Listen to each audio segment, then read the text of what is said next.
Namaste and welcome to FlashCatch. I'm Anush here, and well, um, here I am on my fourth live stream. I never thought I'll make it this far in my live stream, but you know what? Consistency pays, and I believe in consistency from my first stream. So, yeah, I mean, road to 1,000 on chess.com. Here it goes. Before that, I will also have to check. Is my stream running? I have absolutely no idea. Let me just quickly check. Um, I have to check. Mm-hmm. Content studio. Yep, it's running. Whoa! Whoa! 143 views? What the heck? How? Wait, wait, what? My videos are now doing well? Sheesh. Okay, wow. I never even thought. Wow. Look at this. 143 views. The last time I saw this, I had one subscriber. I had one subscriber. I had like a few tens of views. Watch time was almost nil. Oh my god, learning from Ludwig on how to become a streamer has become very popular. Wait, there are comments? Wait, rooting for you. Oh my god. I have never seen. Oh wow. Just wanted to let you know your videos randomly came up on my homepage. Good luck with your goals, man. Oh my god. Thank you so much. I appreciate it. Uh, Let me reply.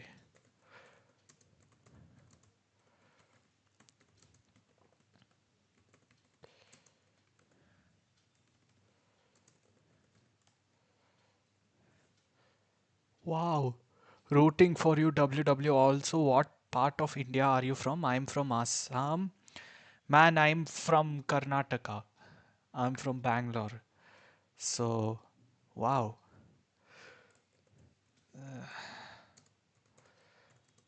I'm from.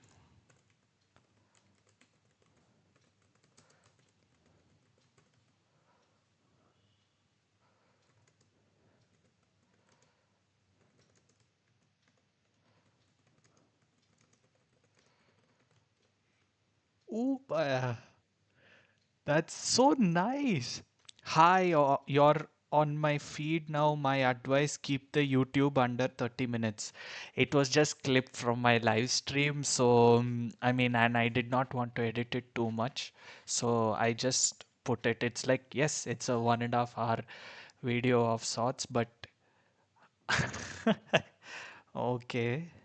Advice taken, man. I'll take the advice.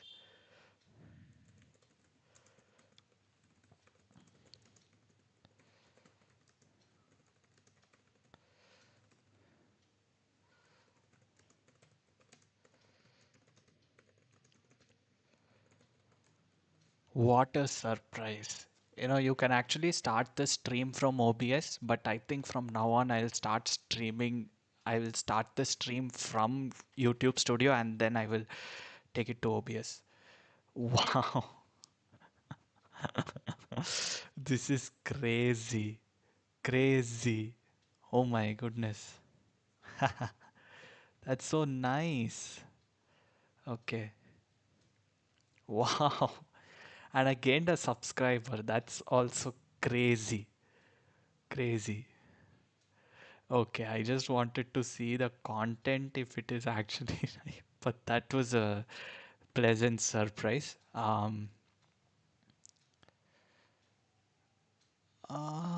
Yep, it is running. Let me see. Yeah, sure, it is running. Sounds also there. Yep. I don't want to hear my own voice. I don't want to hear my own stream. But yeah, that's amazing. It's amazing. Oh, wow. That's crazy. My goodness. Wow. Oof. Oof. That's amazing. I was so, let me just tell a few things before we start this stream. Um, First thing, last stream I gained a subscriber for the first time through my live stream. So shout out to Mohammed for subscribing to the stream and also sticking with the stream for a very long time. So yeah, I just wanted to give you a shout out, man. Thank you so much for making my day. I was so excited. I couldn't sleep at night.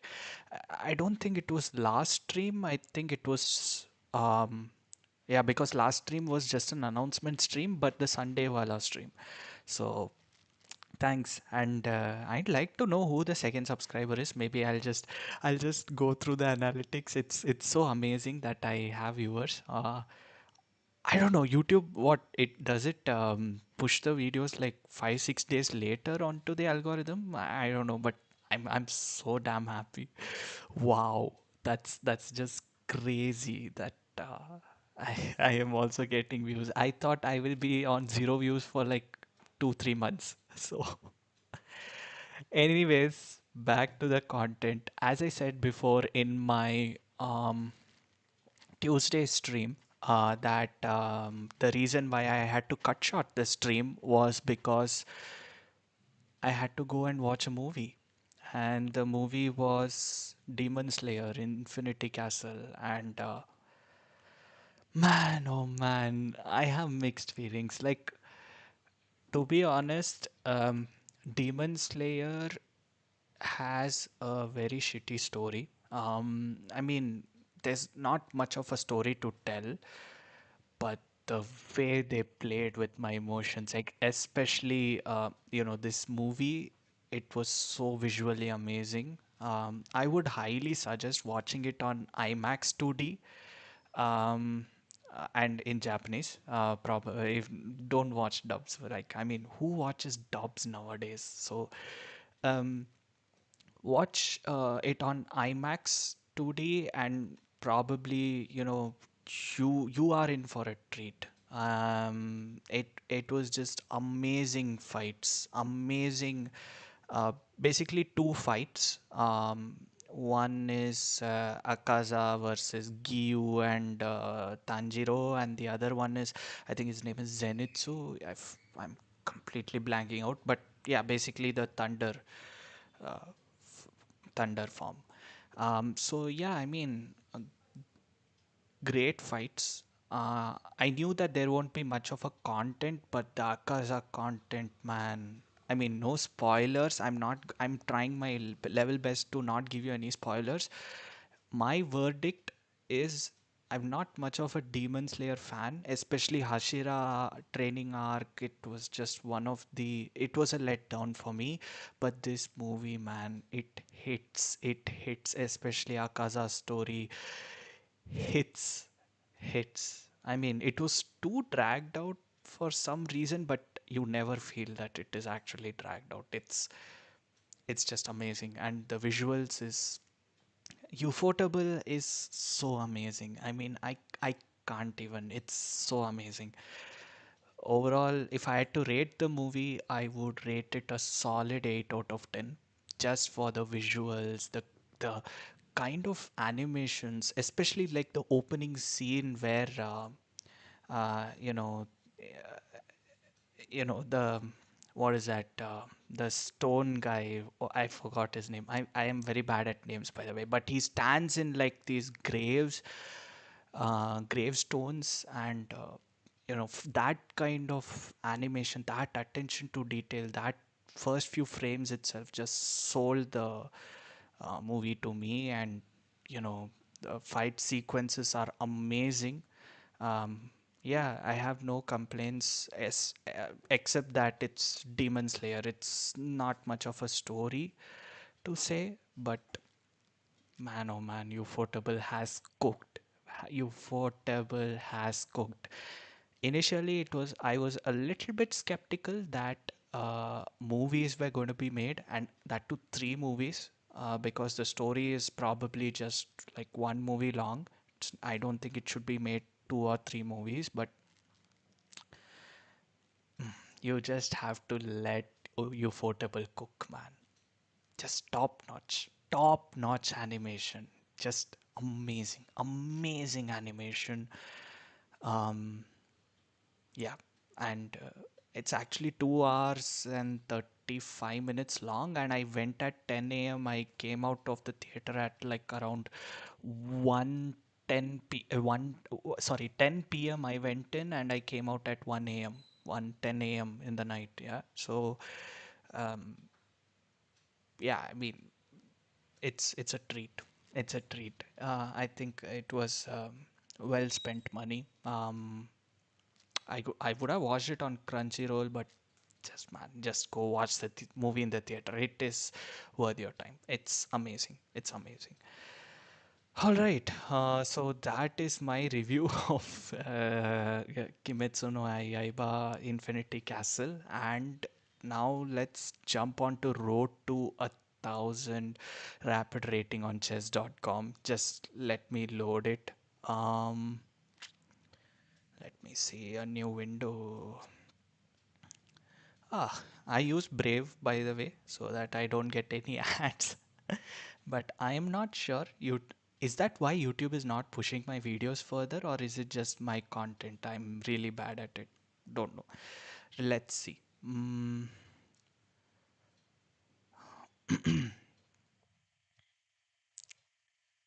Cool. Let's go.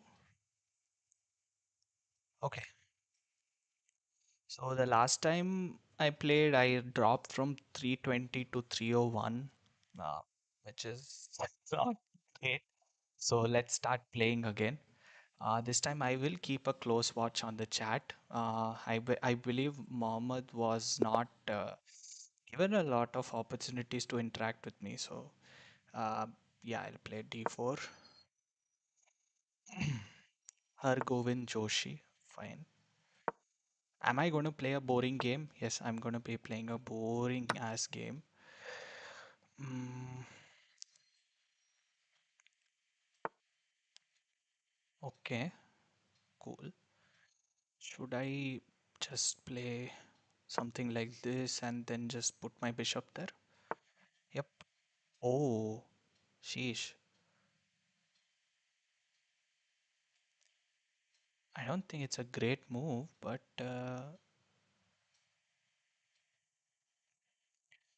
okay, okay. And no, okay, okay. Okay. Hmm, cool. Uh,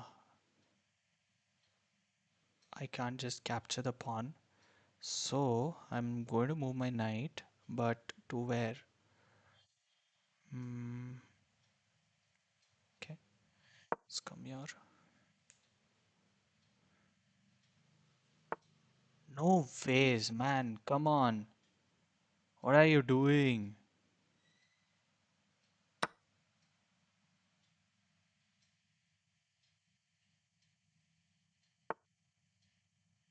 Dude, why? What is your play? What is your play? I'm just going to capture your queen. What the hell? Okay. And I've done a lot of bad things for him. Let's play.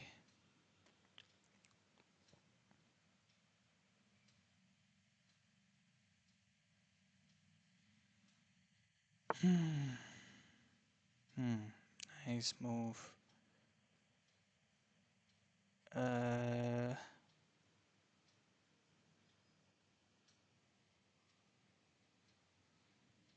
wait.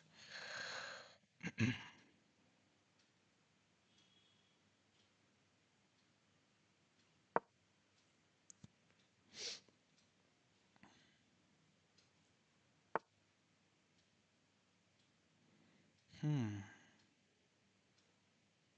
Oh, he is coming here. Uh,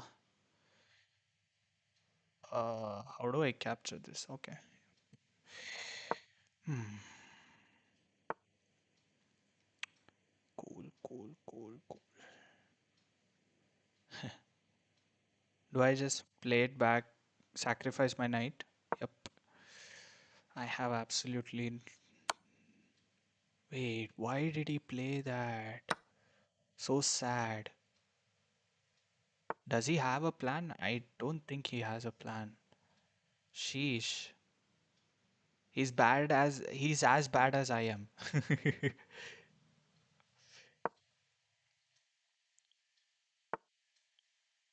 Oh,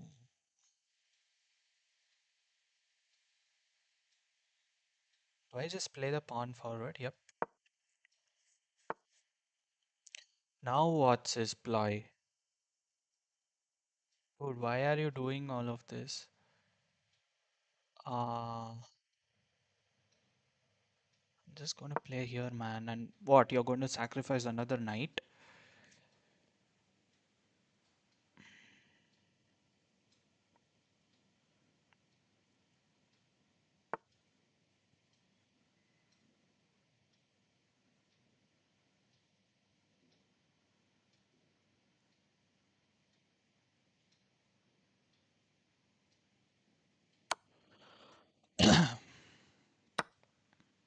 Ooh.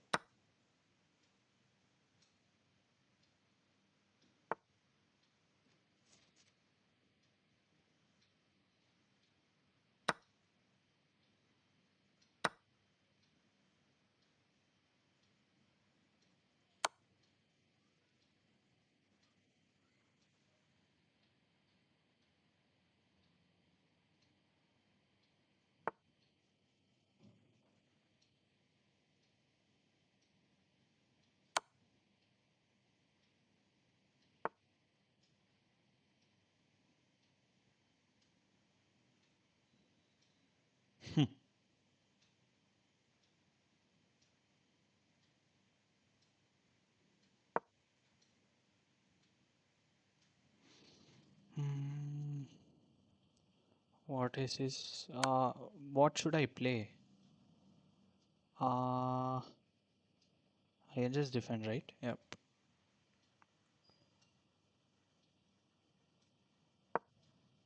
And I'm just gonna castle out. Uh. Ooh, good move. Oh yeah, I'm playing such a relaxed position. Yep. Oh, I just lost the knight. Oh no, I didn't because I have the bishop. Shit, I forgot completely. Okay, now he has some interesting plans, I think. Let's see. Hmm, what is my plan gonna be? Uh, oh sheesh, I'm not streaming. Oh yeah, I am streaming. Okay, cool. Um, oh yeah, I have to castle. Yep. It's no choice for me. Hmm. Sheesh, I forgot. Or did I? Such a dude. Come on,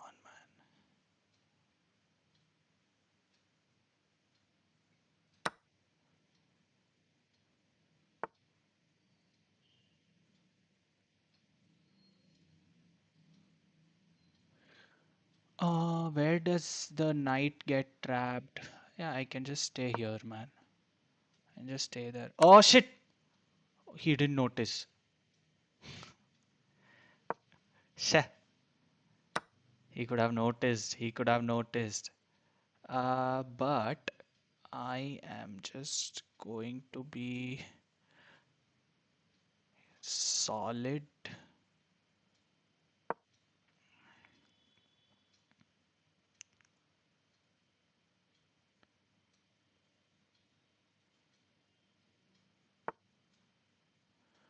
Ooh.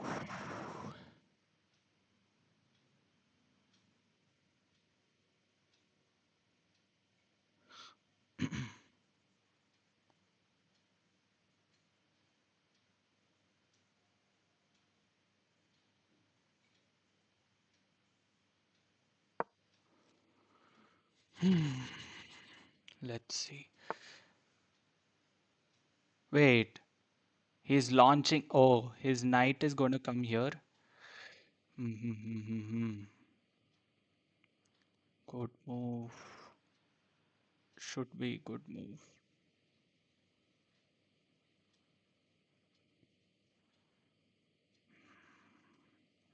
Wow. He's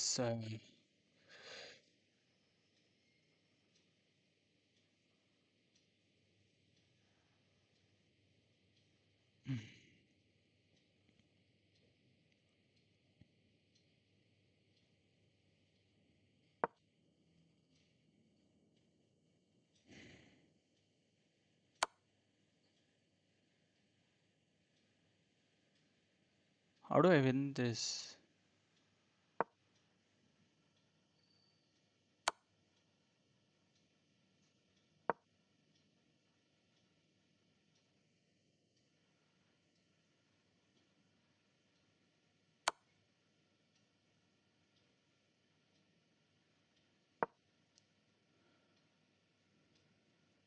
Ah, I should place my bishop here. Ah, to defend this. I completely forgot. Dude, why are you checking me so many times? Oh, and he has 7 minutes 23. I have 3 minutes. Like, what the hell?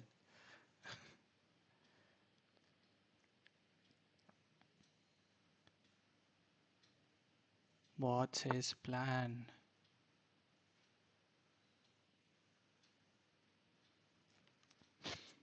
Hmm.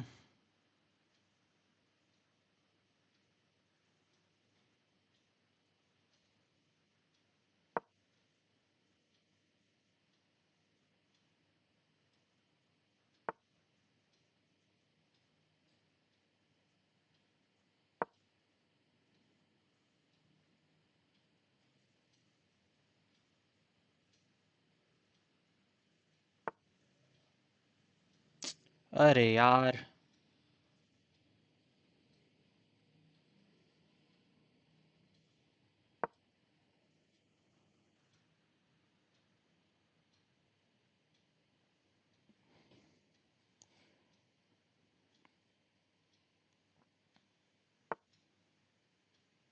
I hope he doesn't flag me.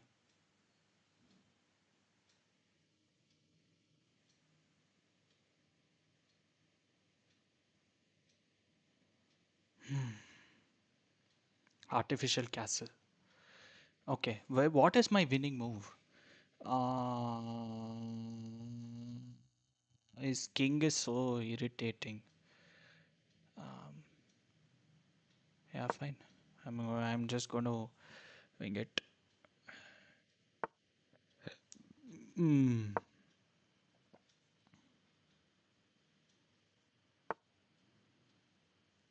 Dude, what? Why? And what are you going to do now? Oh, sheesh, I could have just taken. Oh, no, I can't take it. Oh, I forgot. He's going to take the rook. I'm going to take the rook. And then he's going to take the bishop.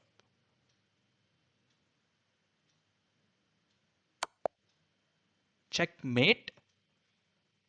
Oh my god. How?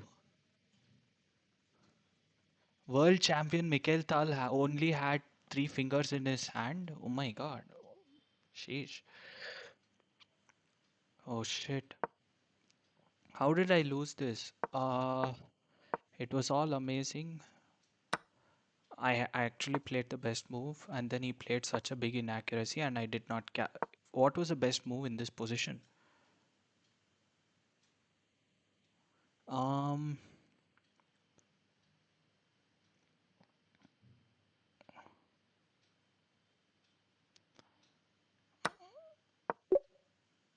okay, no, that was played okay. He played this. What is my best move?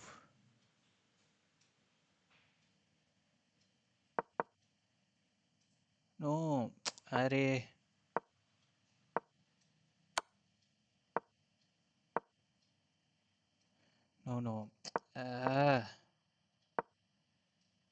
Wait.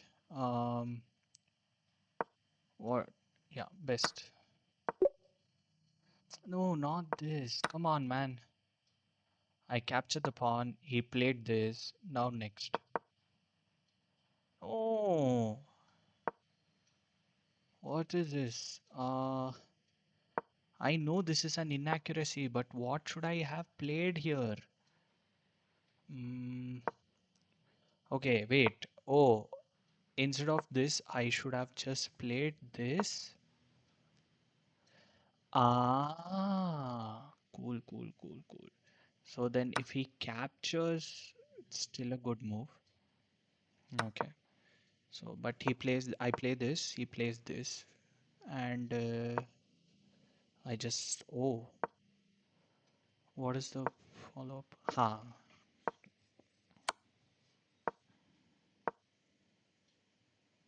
No, wait, but why do I play this move? The next move is this.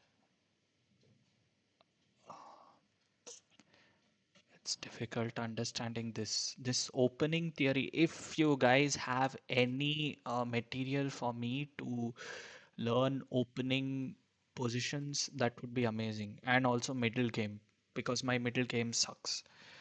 And also end game, because my end game also sucks. Basically, I just want to learn. Um, okay. So instead I play this, he plays this, and what should I have played? Huh, that, okay, fine. Then he plays such a big inaccuracy, which I knew. But what was the best move for me? Okay, this was a great move, but okay, a captured pawn. Ah, to re-establish my structure. Ah, oh yeah, I had to capture like this. Okay, got it. Makes a lot of sense. Why did I miss that? But anyways, I capture just such a big inaccuracy for him. Uh, I capture the queen, okay, and I play this.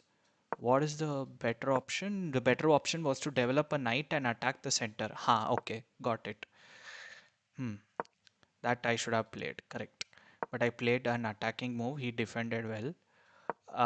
Then I played this, which is okay, which is actually good move. What is the follow-up? Ha, just a simple waiting move. Okay, cool. Not just a simple waiting move. It actually makes a lot of sense. Okay, got it. He plays the best move. Uh, what? He plays the best move, and that I think it's natural, but still.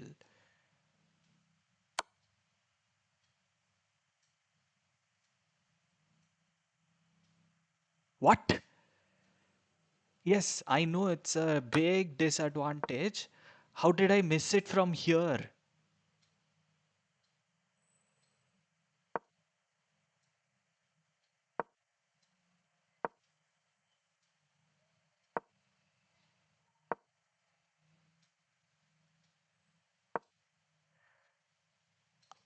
I had so much of an advantage and I missed because of this check. How am I losing the knight? What is my best move? Come back? What? What is this continuation? Play here, and if he captures, I capture the knight. So he can't capture. Sheesh. And so instead of capturing, if he captures here, I just capture. Cool. I don't know such small tactics. That's why I suck at chess. Well, that's very interesting. Hmm. Okay, so I play and he creates the inaccuracy again, which I knew was good for me. How did I not capture this inaccuracy after? Okay, I play this, which is actually good. He plays such a big inaccuracy. Wait, the best move was just. Oh my God! I missed one of the most idiotic tactic ever. Sheesh! If I just play this, I can just capture the rook. Ah, this is so tough. The reason why I'm playing a 10-minute time control is because I want to find out all of these tactics as soon as possible, right? But it's tough, man. It's tough to find out all of these tactics in a 10-minute time control. Should I change my time control? I think you should leave a comment.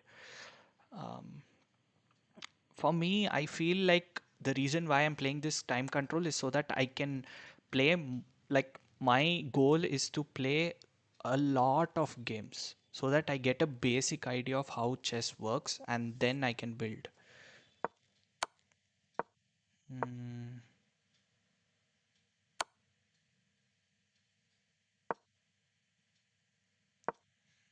how do I start losing from here?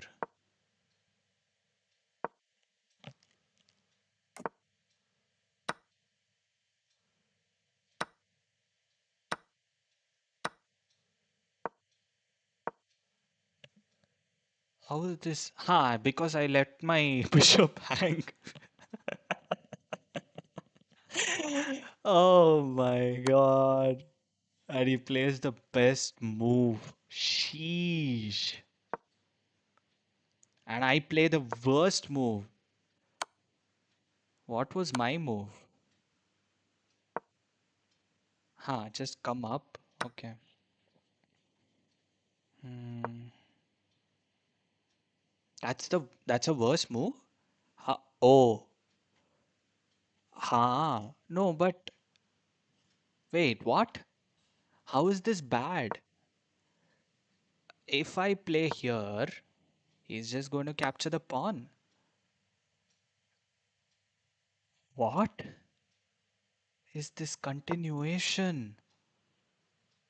And he's just going to capture another pawn.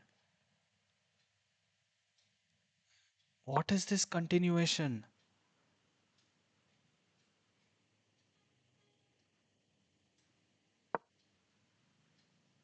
Wait, what? I should have gifted two pawns just like that.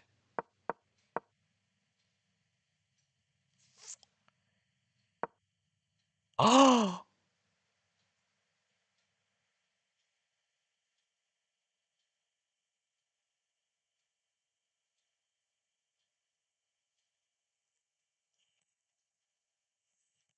how was that an inaccuracy? How?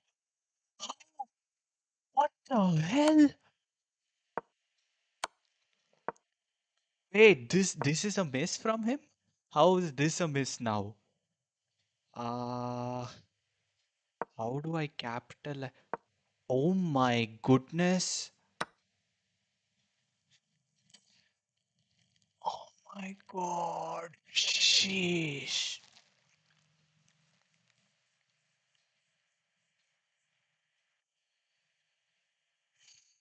Sometimes I place the pieces in the best positions and then this is so bad. Shah! I just missed this so badly. Ah, and again my bishop moves. My bishop moves are just letting me down. Hmm. Oh, topsy turvy for sure. That was the nail in the coffin, and he just made in one.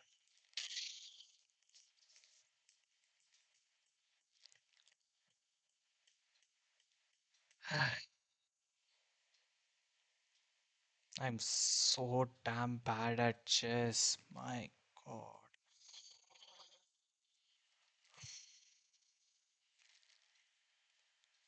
It was such a terrible, terrible game.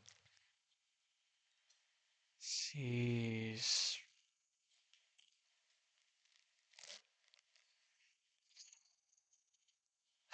Next game.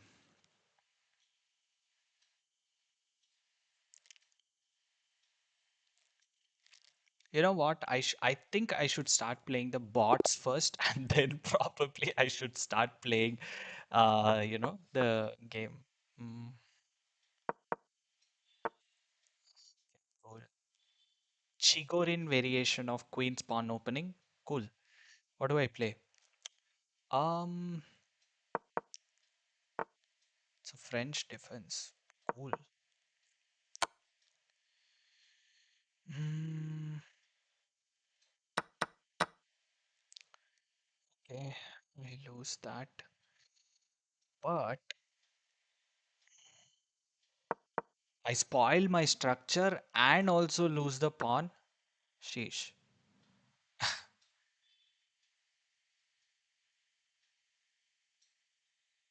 No, no, no. My hand. Oh my God. Come on, don't.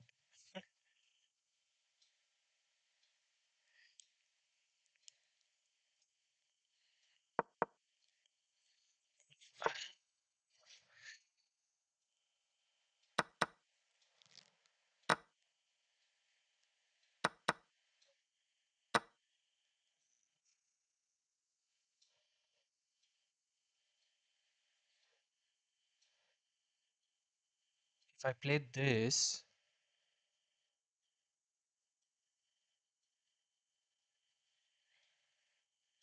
uh,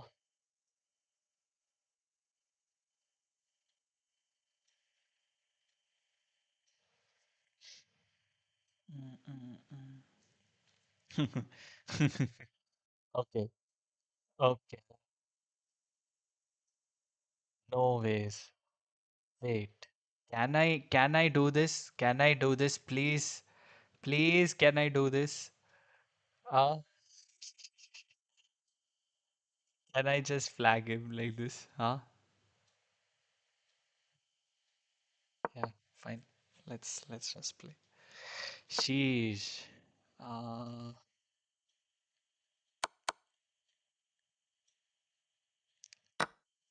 okay. Mm, mm.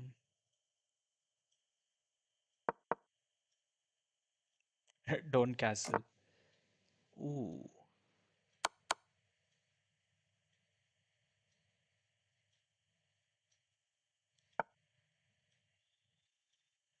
Oh, he did not capture my queen. Lucky break. Lucky break. Such a lucky break.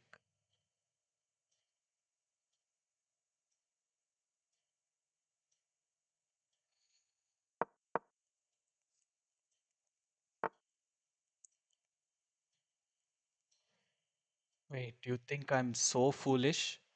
Huh?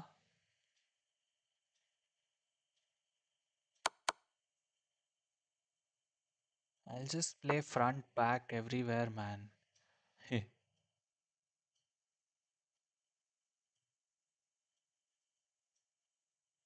I can't do that.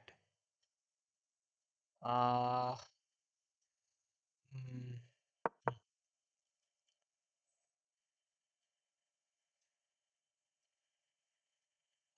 he can just capture.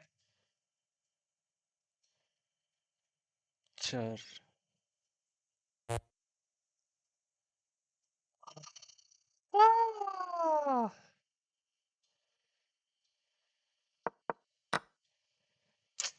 Thoo. Wait, I win?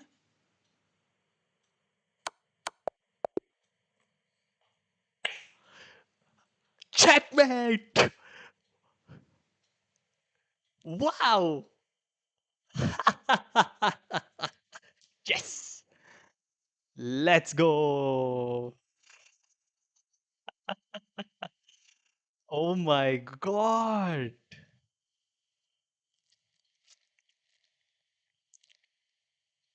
Yeah, no. Okay, let's see. I play this good. Then the best move suggested here is e4, which I actually play. Bf4 is another consideration, which I will never play in my life. Nf3 is another consideration. Okay, cool. He plays, mm, and I should have just played e5. Oh, great continuation. Cool.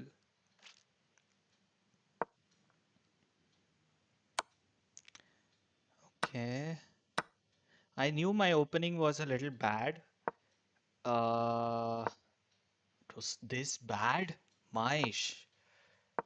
Okay, now he just gives me that pawn, which I take, and then I repair my structure a little bit. But apparently, it's a bad move. What is a good move? BC4?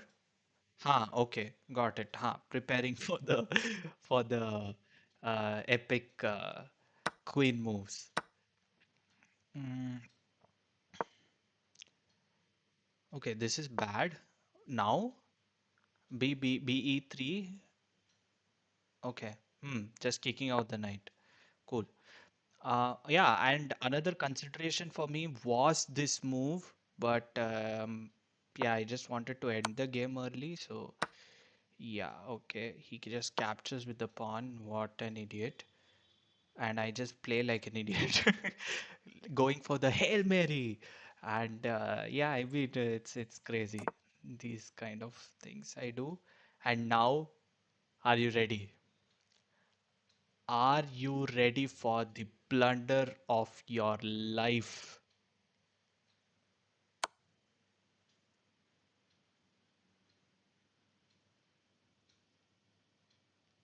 Bishop takes.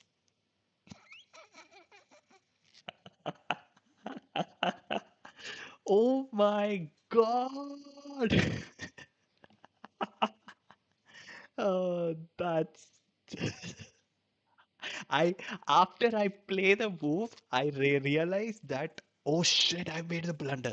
But my opponent, so graceful, he gave me a chance. Nah, he didn't give me a chance. He just wanted to flag me by playing early. He just smoothed his king. And then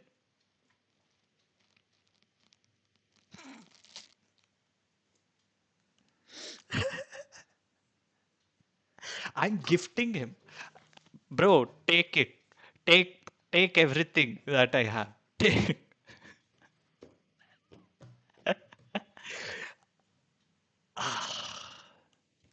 Why is this a bad move? It's because of that is and what am I supposed to do here? Castle, I lose the queen. I have to move the queen? No, I don't. I can't move the queen. Whatever I do, I can't do anything.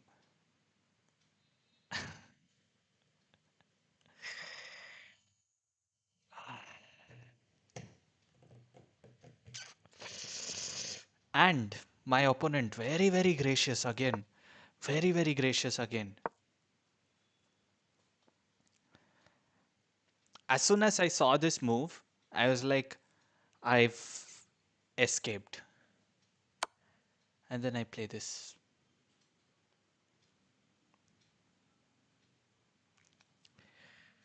Now, to explain this move,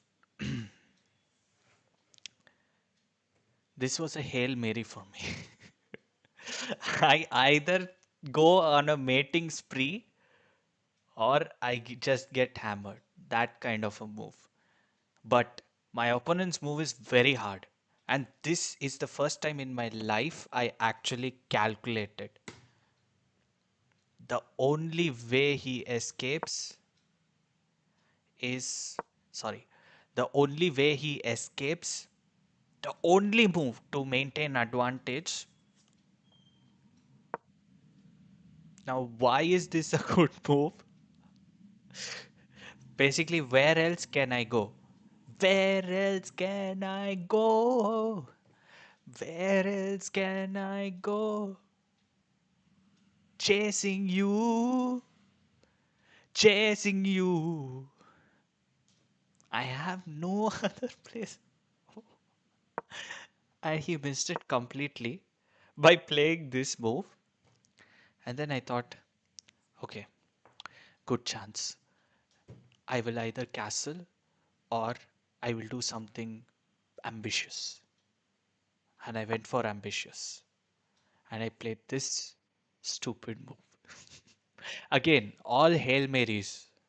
He had only moves to maintain advantage. Okay. As soon as he plays this, initial analysis for me was okay, he's checking, he's going to capture the um, what is it? He's just going to capture my rook. So probably I have to get my king to safety. So I have like two moves that I can make. KF1, KD1 doesn't matter. Oh yeah, sorry, not KD1, sorry, KF1. That is the only move because KD1 queen is looking. But I knew that this was an inaccuracy as soon as he played because the queen is here. I can just checkmate him. No, yuck, yuck, yuck. No, no, no. Okay. But yeah, he plays this, and I was like, I just have to escape, and I'm done. King, he captures the rook. I have like two mate in ones that I can do. Okay. Either here or here. But there is another very, very interesting mate, mate in two. Okay. Here goes. Are you ready? This is so bullshit because the only way he can defend is this move, this sad little move. It's only move, and then I capture checkmate. Ah, satisfied victory. So, what did I do here? I lost a rating point. Played two games, I lost a rating point. That's it. I wish there were more games like this. I wish there are more games like this. Okay. Oh my God. Okay, let's dream. Maybe, you know what? After this game, I will probably play, the bots. I don't know if bots are good. Oh my God, he's playing something known as Queen's Gambit. I've heard of this. This is actually the show Queen's Gambit, right? What is my defense for this? Pawn. Is it dead? Yes, it's dead. Um, you know what? I'll play something like a developing move. Old variation. Sheesh. Uh, uh, uh, mm, okay. Wait. What is my continuation here? Here? And I'm just happy, right?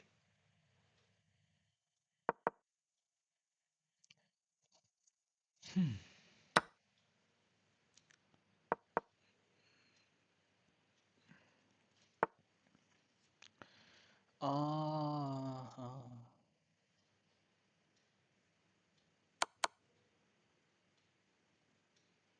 wait, did I just activate his bishop by playing that? Ooh, has to be some kind of an inaccuracy, but I'm just 300 rated, so I don't know. Um,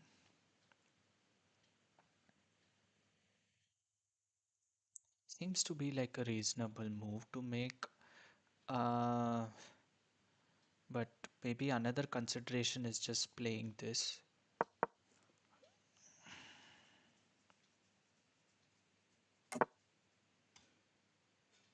Dude, wait, what?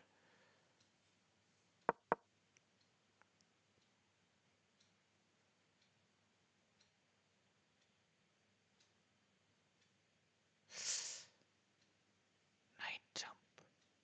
But I can take this. Yeah, same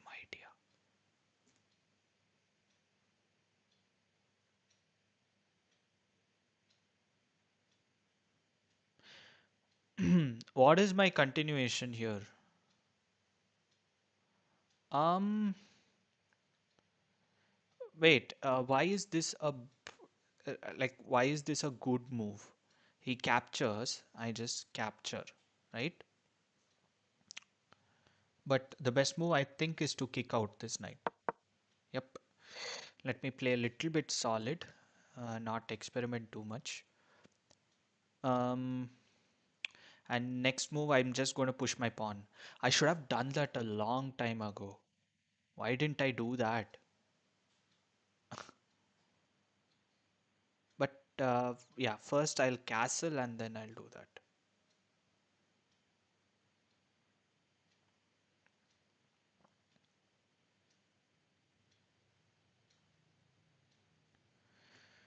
Hmm, intense game. I don't have a chat right now. I don't even know how many people are watching. Um, but yeah, if anyone's there, please send a hi so that I know who's there. Let's see. Um, Queen capture, uh, pawn capture. I'll go with pawn.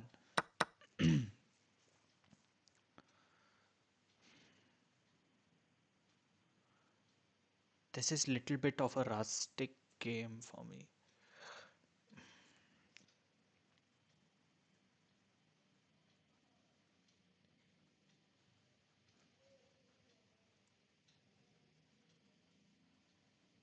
I have to castle my king.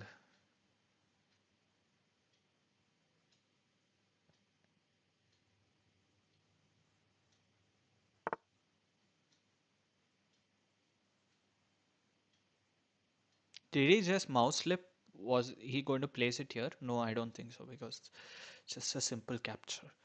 Okay, what is my plan? Um, yeah, first castle. Castle.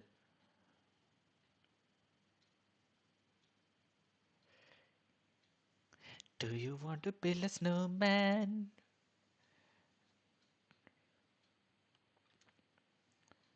Valor 0709. Ooh. Um. Um.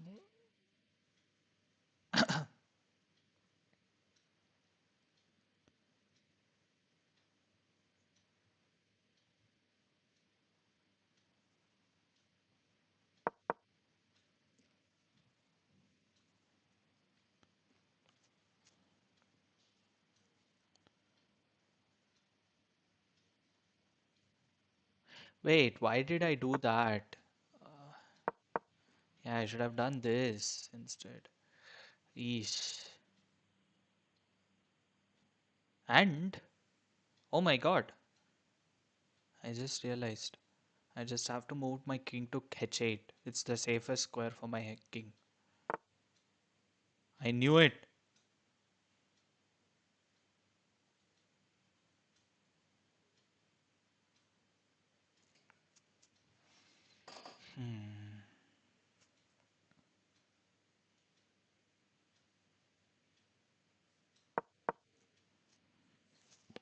That shuts down most of the ideas. Um,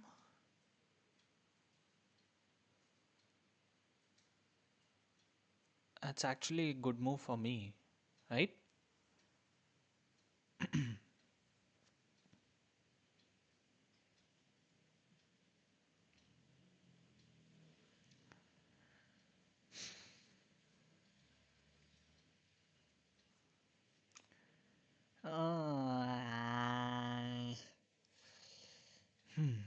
Yeah, let me just see what I can do. Um,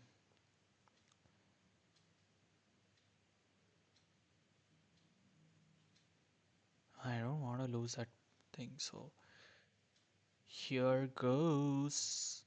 Oh, he has to capture with the knight, and then I just capture the knight, right? And then I have a passed pawn, but I have no idea how to defend that pawn. It's difficult defending that pawn. So yeah, I mean he's gonna play here. So probably I'm just gonna play here. Could I have just captured the pawn? I like this pawn to be honest, in this position.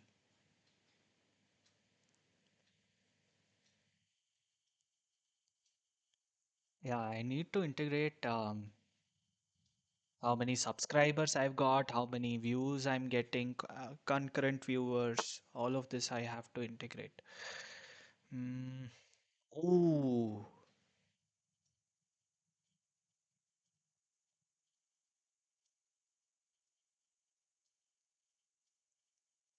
Oh, now this pawn is actually a bad move. Mm, where do I even go? If I come here, it's really bad for me. I just play here and I'll just move the pawn, and actually that's okay for me. Hmm.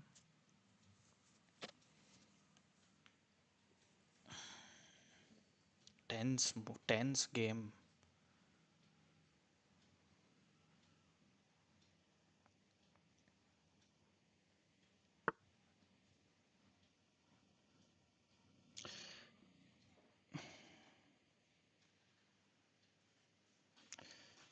Why did he play that move?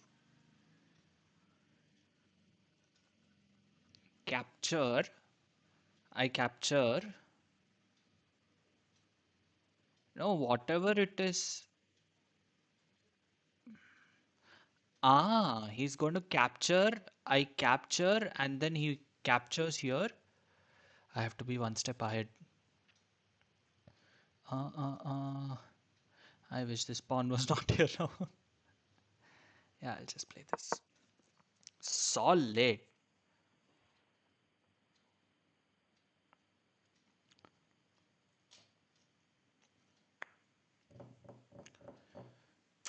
I'm not able to execute some plans.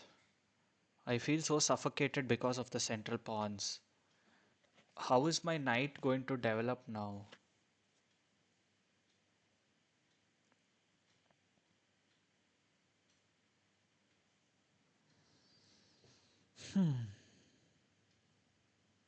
Okay, I'm going to play fast because I'm losing a lot of time. Jeez, man. I'm sure I've missed a lot of tactics over here. But yeah.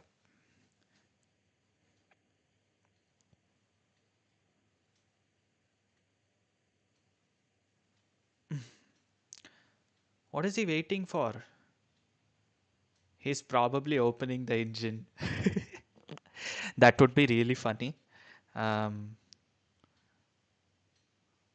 if he opens the engine and like it takes 5 minutes to open the engine. Okay. Hmm. Great. Um,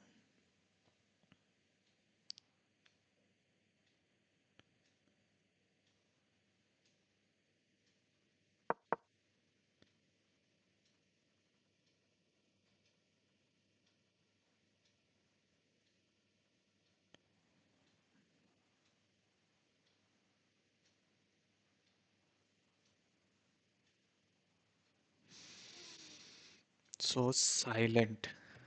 So silent. No, but what is my plan? What is my plan? I see. I want to do this and then come here, come here. Right. I think that's a good position for me to be in because the queen then has to come here or something and then lose a little bit of steam. What is this move going to do? Just going to kick the knight. Get out, knight! Get out! Get out!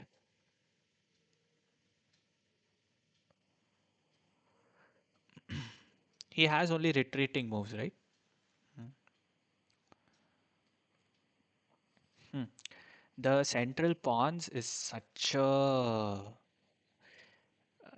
a complication for both of us.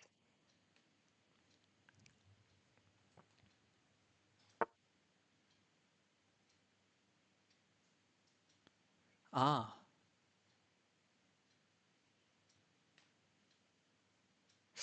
ooh, I have only one move for my queen. Sheesh.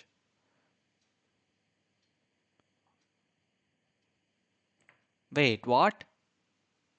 No. I probably no. Sheesh. I have to play my queen, or I can capture the knight. If I capture the knight, the pawn takes, and then what do I play? Um, I just capture this. He just captures with the pawn, right? So yeah, I mean, let's create complications. Get out, yeah. Um, yeah, I know I've created a passed pawn. You have to capture,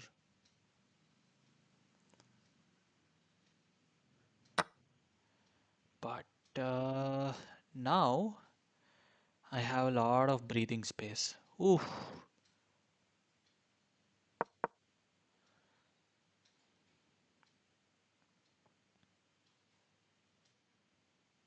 he's just gonna advance the pawn. Actually, great move.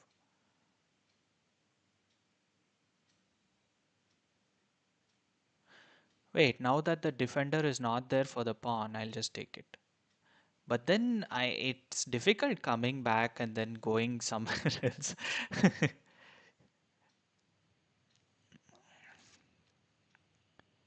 What is he going to play? Why is he spending so much time? Just watch the engine, man. Play some engine moves. Come on.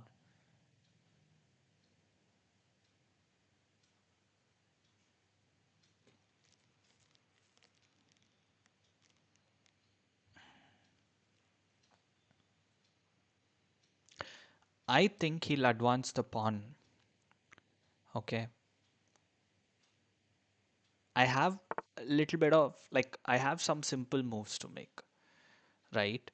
Like here, now he captures the pawn, I just capture the pawn, or I capture with the queen. Mm, probably I'll capture with the rook so that my rook has some breathing space and vent to escape.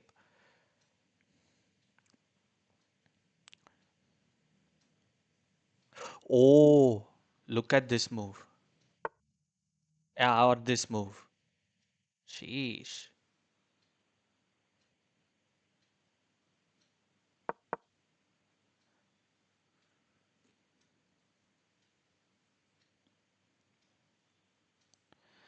Wait, why is my chat stuck? Is someone watching the stream? Please send a hi on stream. Hello, hi everyone. Live with FlashCatch.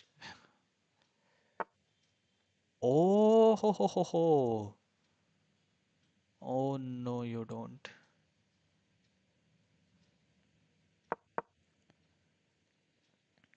What is your move going to be now? Please tell me now. Tell me, bro. Tell me. Hmm. He just captures the pawn. I don't capture it. Instead, I just capture the queen. Oh yeah, sorry. Yes, that is the move. So what is he going to do? He's not going to capture. I mean, he has to move the queen. Where does he move the queen? I think d4, queen d4. No, okay. Huh. Good move. Um. Uh,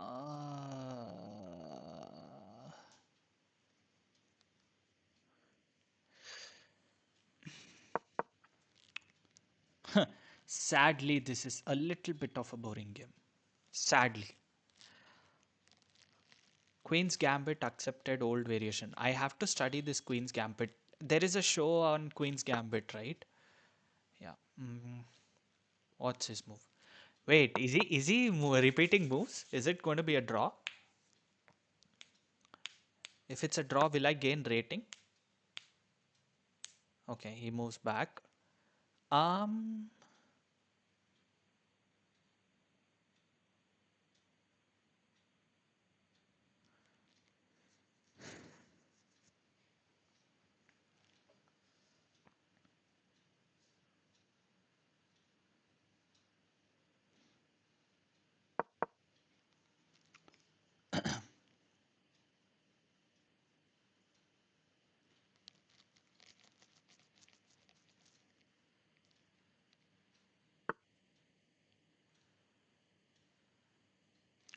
Ooh, nice move, man. Nice move.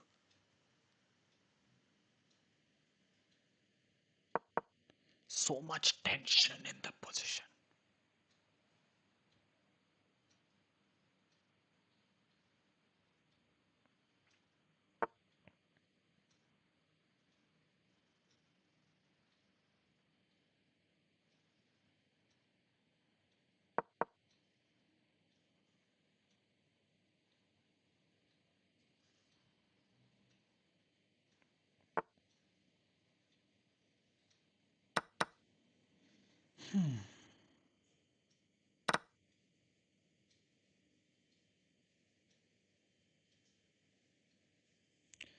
Um.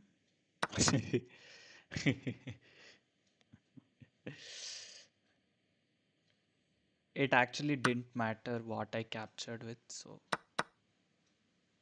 Ooh. Wait, is this some kind of a blunder from him? I think so.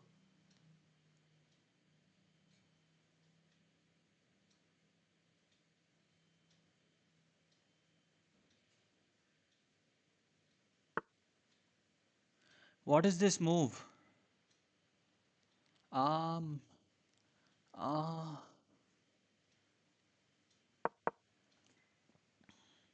Oh shit! I just blundered my rook. Arre yaar. But I won on time. I did not like this victory. Okay, this is such a complicated position, and I made it so complicated. Queen's Gambit.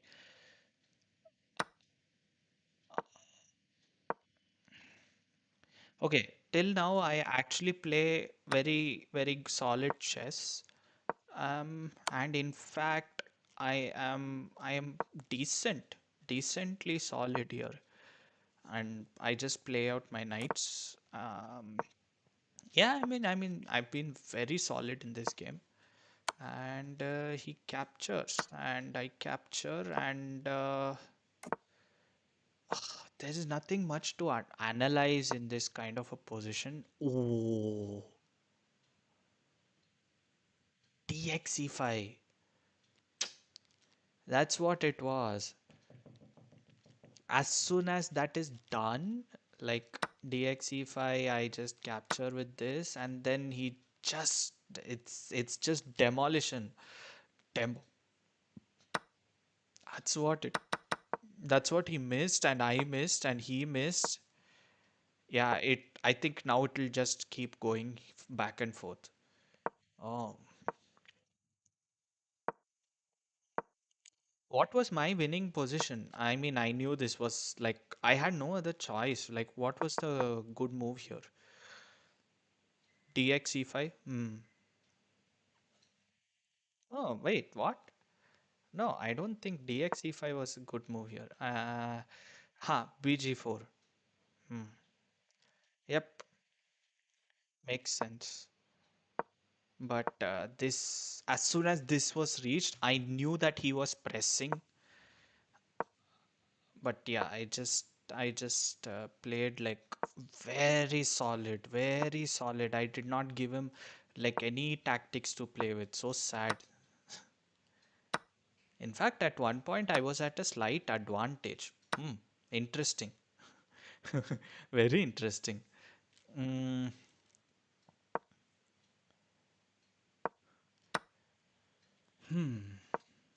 this was kind of like a drawish game only. Oh, this was actually a blunder because Queen D5. Ha, that which he missed. Now he plays Queen C4, C3. Okay.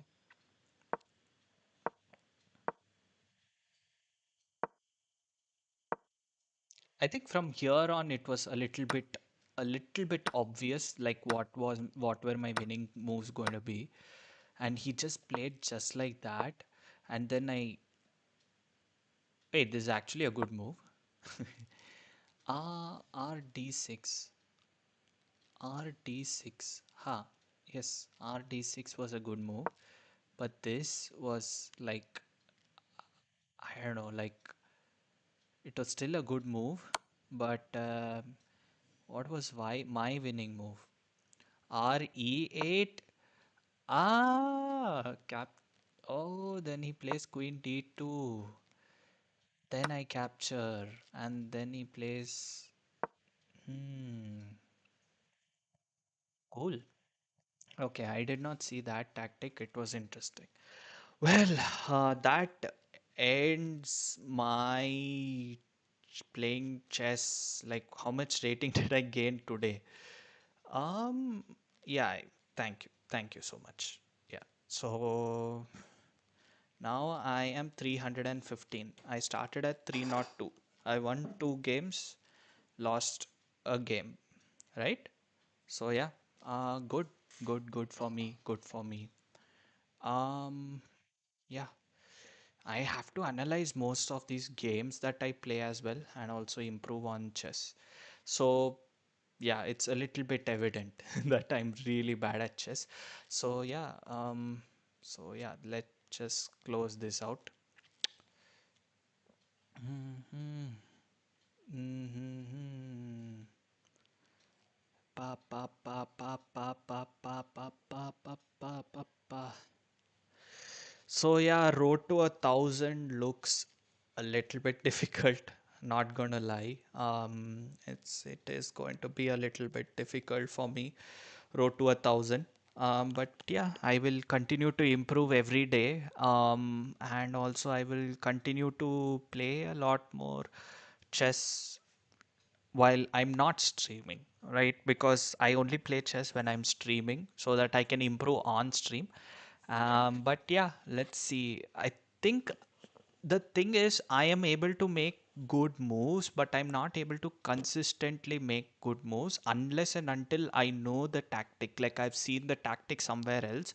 That is the only way I start playing good moves, but otherwise it's difficult for me. I have to start learning theory.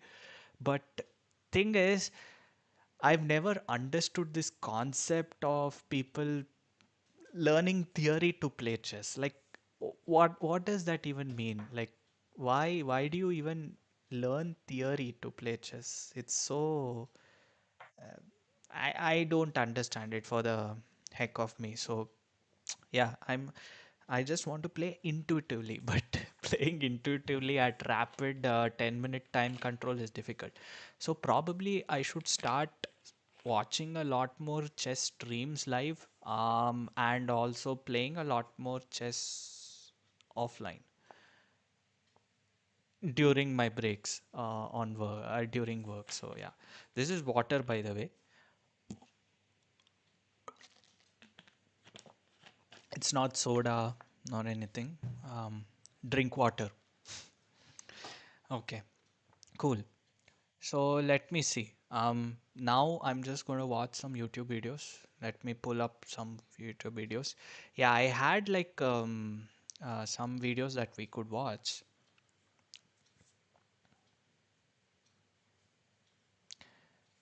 Okay. Cool. So now to the videos that we are going to be watching. I mentioned in my previous few streams that Ludwig was my favorite streamer. But I have another streamer that I deeply respect. Deeply respect. In fact, he is, his word is God for me. So that streamer is Penguin Z0, also known as Moist Critical, also known as Charlie or just Charlie. But yeah, Moist Critical. Um, I watch a lot of his streams as well. Mostly gaming. He's very down to earth. He's such a nice human being. And so yeah, and he owns an esports team, Moist Esports, which is I think very interesting that he has a esports, and I think it's won something. It's won like Rocket League or something. I'm not sure. Anyways, let's watch a video of his, my top 50 favorite games. Now, the reason why I pulled this video specifically of Moist Critical is because I I believe going forward from now on, I will be streaming a lot of content around RPG games, right? I love RPG games. I've played a lot of Mario, but I also love Pokemon, right? I can't say how big of a fan I am of Pokemon. I've been watching Pokemon like since my childhood, right? And I used to download like emulators and download the ROMs off the internet and play Pokemon. So maybe um, if possible, maybe in the future I can stream a little bit of me playing Pokemon, and that should make for a great stream, I think. But more importantly, I just want very story driven, kind of games that I can play. So I believe Moist Critical also loves very story driven games. And so, yeah, he has a video, my top 50 favorite games. So let's just watch that, and let's learn a thing or two from Moist Critical Sensei today. Huh? So, yeah, let me just load that up. And then we'll probably watch. I'm very excited about this one more announcement, but we'll probably watch it later. Right?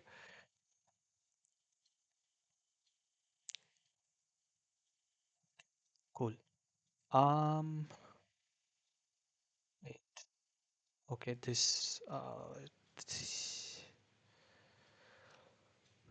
cool.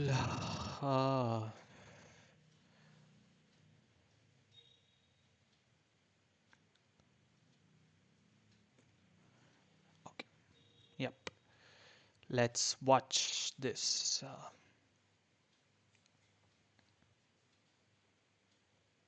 A few weeks ago on stream, I made a list of my top 20 favorite games, which I eventually extended to top 50, so I was kind of dweebing out and just gushing grannies over some of my favorite titles. And that's when I learned, with a rude awakening, a lot of people have this thought process that your favorite things have to be the objectively best things or else it's garbage. So there was a lot of people disappointed that my top 20 favorite games didn't match the top 20 highest rated Metacritic games. I just think that's super stupid. I also think it's really Hmm. boring. If you're someone whose five favorite games are just the five highest on Metacritic, or your five favorite movies are just the Rotten Tomatoes top five, that's super lame. Like, your favorite thing does not have to be the thing everyone agrees is the best. For example, my favorite movie is The Mummy. Is The Mummy the best movie ever made and everyone agrees that it is? Yes. Yes, it is. That's very rare. Point is, my favorite games aren't Nah, just I in don't order like of the Mummy best that games ever much. created or anything, and a lot of it has to do with nostalgia and what the games made me feel at the time. I Hmm. think there's a lot more factors that go into what makes something your favorite as opposed to how objectively good something is. So, with that in mind, I want to just show you my list here. And I want to make a special mention, something that ruffled a lot of feathers. There's two areas on the list where I clump things together, specifically for Final Fantasy, because I can't choose a favorite Final Fantasy between 7, 8, 9, and 10. Those games are all so unbelievably near and dear to my soul. I would not be able to choose which one's my favorite, so I'll have them all occupy the same spot. And Final Fantasy. I have been recommended a lot of Final Fantasy by my friends, and I never got a chance to play the game, probably because just I couldn't I couldn't find time. But yeah, Final Fantasy, I've heard that 7 is like one of the best. Some argue even 10 is better than 7, but yeah, I have to play Final Fantasy. Probably I will start streaming Final Fantasy games along with these chess games, but I have to figure out official emulators. I have to figure out, you know, uh, official ROMs because I don't think I can pirate these things on stream. But let's see. I have to use a little bit of my jugaadism. So, yeah, let's go. Let's watch this stream. I mean, let's watch this video. By the way, this guy, Moist Critical, is is a like I want to be him.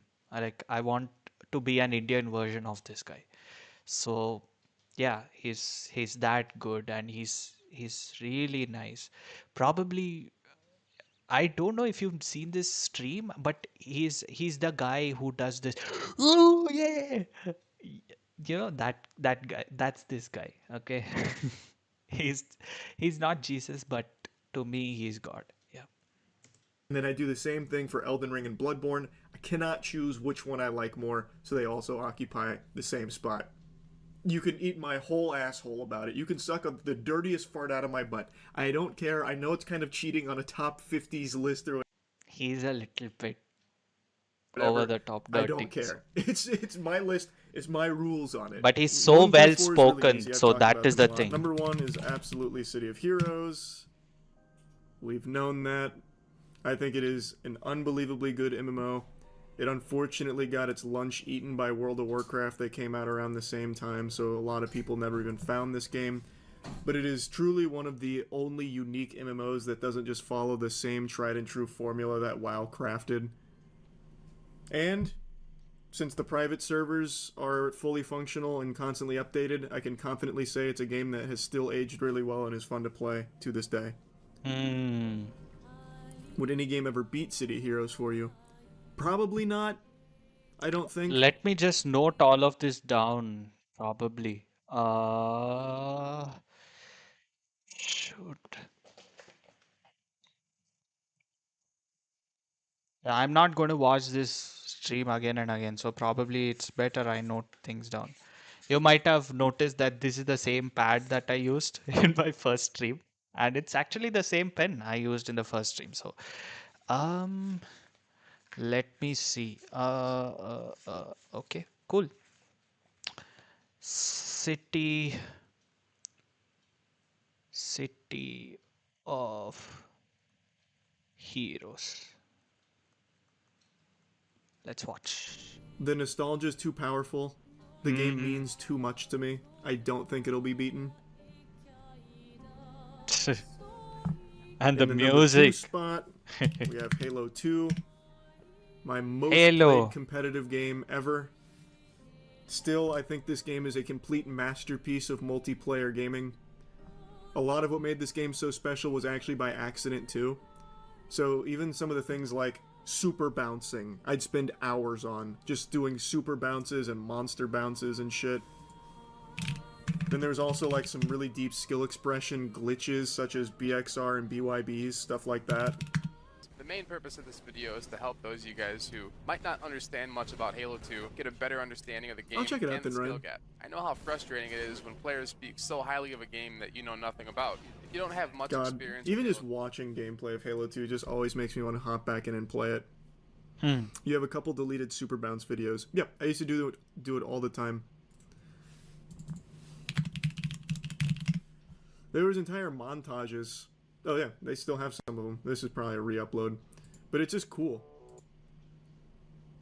It was such a like fun glitch, and even the glitch had skill expression to it.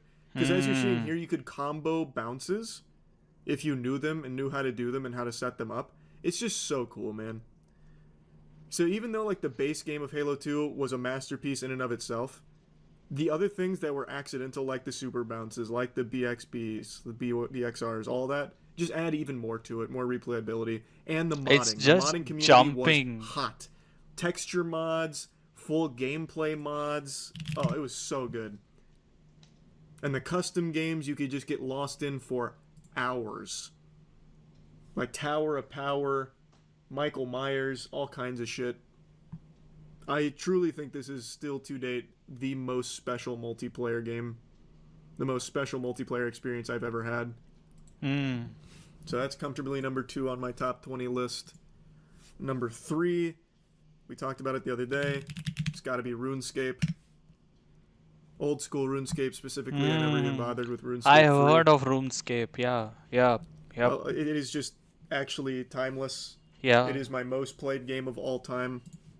Across all of my accounts, I think I have close to probably like 10,000 hours. Roughly. Will I see on my like main account right a... now that I maxed a couple years ago, I have what 4,000 hours on just that alone.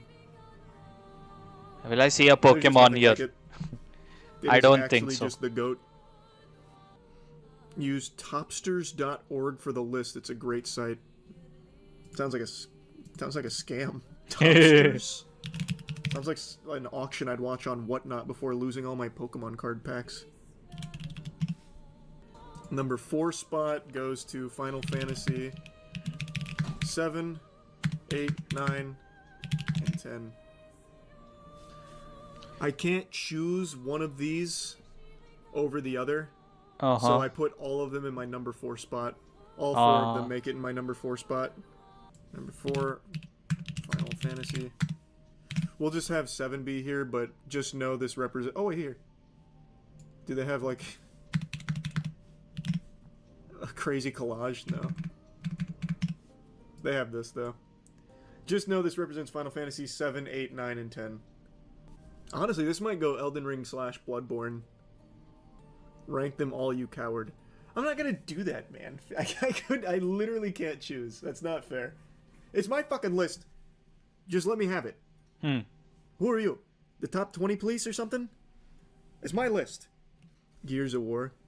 Yeah, I'm kind of torn if I'm gonna go Elden Ring Bloodborne over Gears of War. That's kind of where I'm stuck right now. I do like Elden Ring and Bloodborne more than Gears of War, so I'm gonna do that. This one I'll divide it.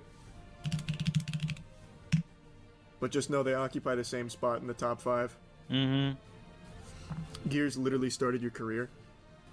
Yeah, but I still like Elden Ring and Bloodborne more as games.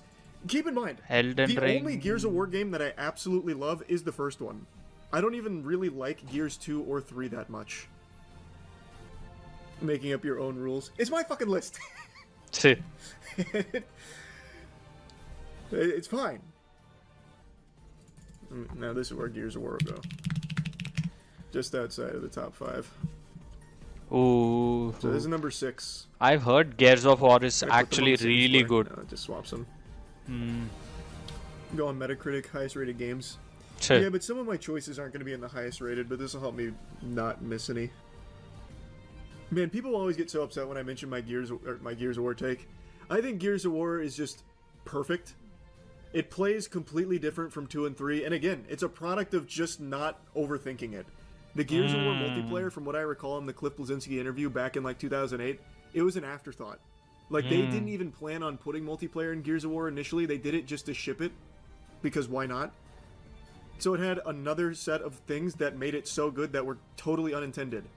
Like, all of the silly fun glitches, like kung fu flipping, crab walking, skydiving, shit like that, zombie walking. And it was just extremely fun. Weapon sliding. A great story. Very bloody, very ahead of its time with its gore.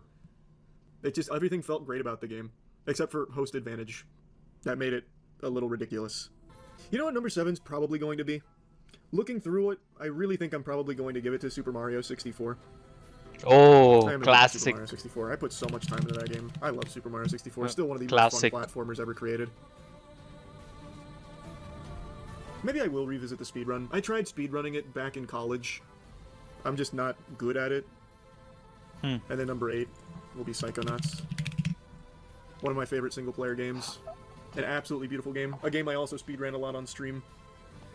Great speedrun, great game. Extraordinary. You're on number 10. No, these two take the same spot. Elden Ring and Bloodborne are both tied at number 5. You can suck my fucking dick. We're doing clumps sometimes. I think number 9 is gonna have to be Luigi's Mansion. I still remember, it's still a great game to this day, but I still remember how special it was on Christmas morning when I opened Luigi's Mansion in a GameCube. I'll give that number 9. Luigi's Mansion. Now number 10, this one's big. Number 10's gonna be very difficult for me. There's so many I think I could put there, but I think the one that I'm gonna ultimately end up putting there is probably God of War. Yeah, I think it's gonna have to be. Ah, I think I've got to give it to God of War. God of War God of War 3 or God 3. of War 2 through 18. 3. Man, hold my Johnson. I love God of War 3. I I played it on I a really like that game. PS2, I think. I'm Number not sure. 11, I think I've already locked in. I'm doing Fallout New Vegas. Fallout New Vegas. That was actually when I made the unique weapons guide and then the follow-up guide. Those were the first time my channel ever got shared outside of YouTube. That was pre-Ray William Johnson. That shit was pretty special. And just an incredible game. That's a number 11, right? Number 12, I think I've already got locked in. Number 12 is going to be the first Nier. That game absolutely shocked me. That was during my achievement hunting era. I picked it up just off a whim, and it was so special. To date, still probably the best video game soundtrack ever. Expedition 33 is getting close to it, but still I think Nier squeaks it out. Oh, Amazing Expedition story, 33. Amazing. Claire Obscure Expedition 33. That's on my radar.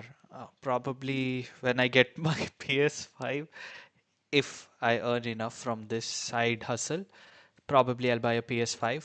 And maybe my first game that I play would be Claire Obscure, because I've heard that it's already touted to be like the game of the year. So, and it has like an epic story, which I absolutely love. I love an epic story. Probably, yeah. Last time I saw a great story was The Last of Us Part 1. Part 2 was just. I don't even know what Part 2 was or why it was created, but Part 1 was amazing. Part 1 was amazing. So, yeah. Atmosphere, amazing music, gameplay a little clunky, but I still don't think it's bad. It was still really fun. Love Nier. That was number 12, right? Number 13, I think I already know. Grand Theft Auto 4. 4? Absolutely fucking love GTA 4. I don't even think I need to go into detail on GTA 4. I think 4, a lot of people would not probably pick 5? 5 over 4, Yeah. but for me, I think I like 4 more. I am such a huge fan of 4. I spent so many hours just doing like cheats in it and just terrorizing the city like every kid does. Right now, So my earliest memory of GTA was when we loaded Vice City in our school's computers and we would hang out in the, let's just say, high heels in the computer lab of the school during computer period. So seniors used to load the game, and when the teachers would find out, they would actually delete the game, but some or the other person would have like a copy of Vice City and load it. That was my earliest memories, but my favorite memories are actually of playing GTA 5. GTA 5 for me just yeah, I mean, the upgrade from GTA 4 to GTA 5. I mean, I played GTA 4, it's good, but I would argue with Moist Critical that GTA 5 is actually the better game. now I'm torn between GoldenEye, Nintendo 64 GoldenEye, and Last of Us. First Last of Us. I guess it doesn't really matter if they go back to back.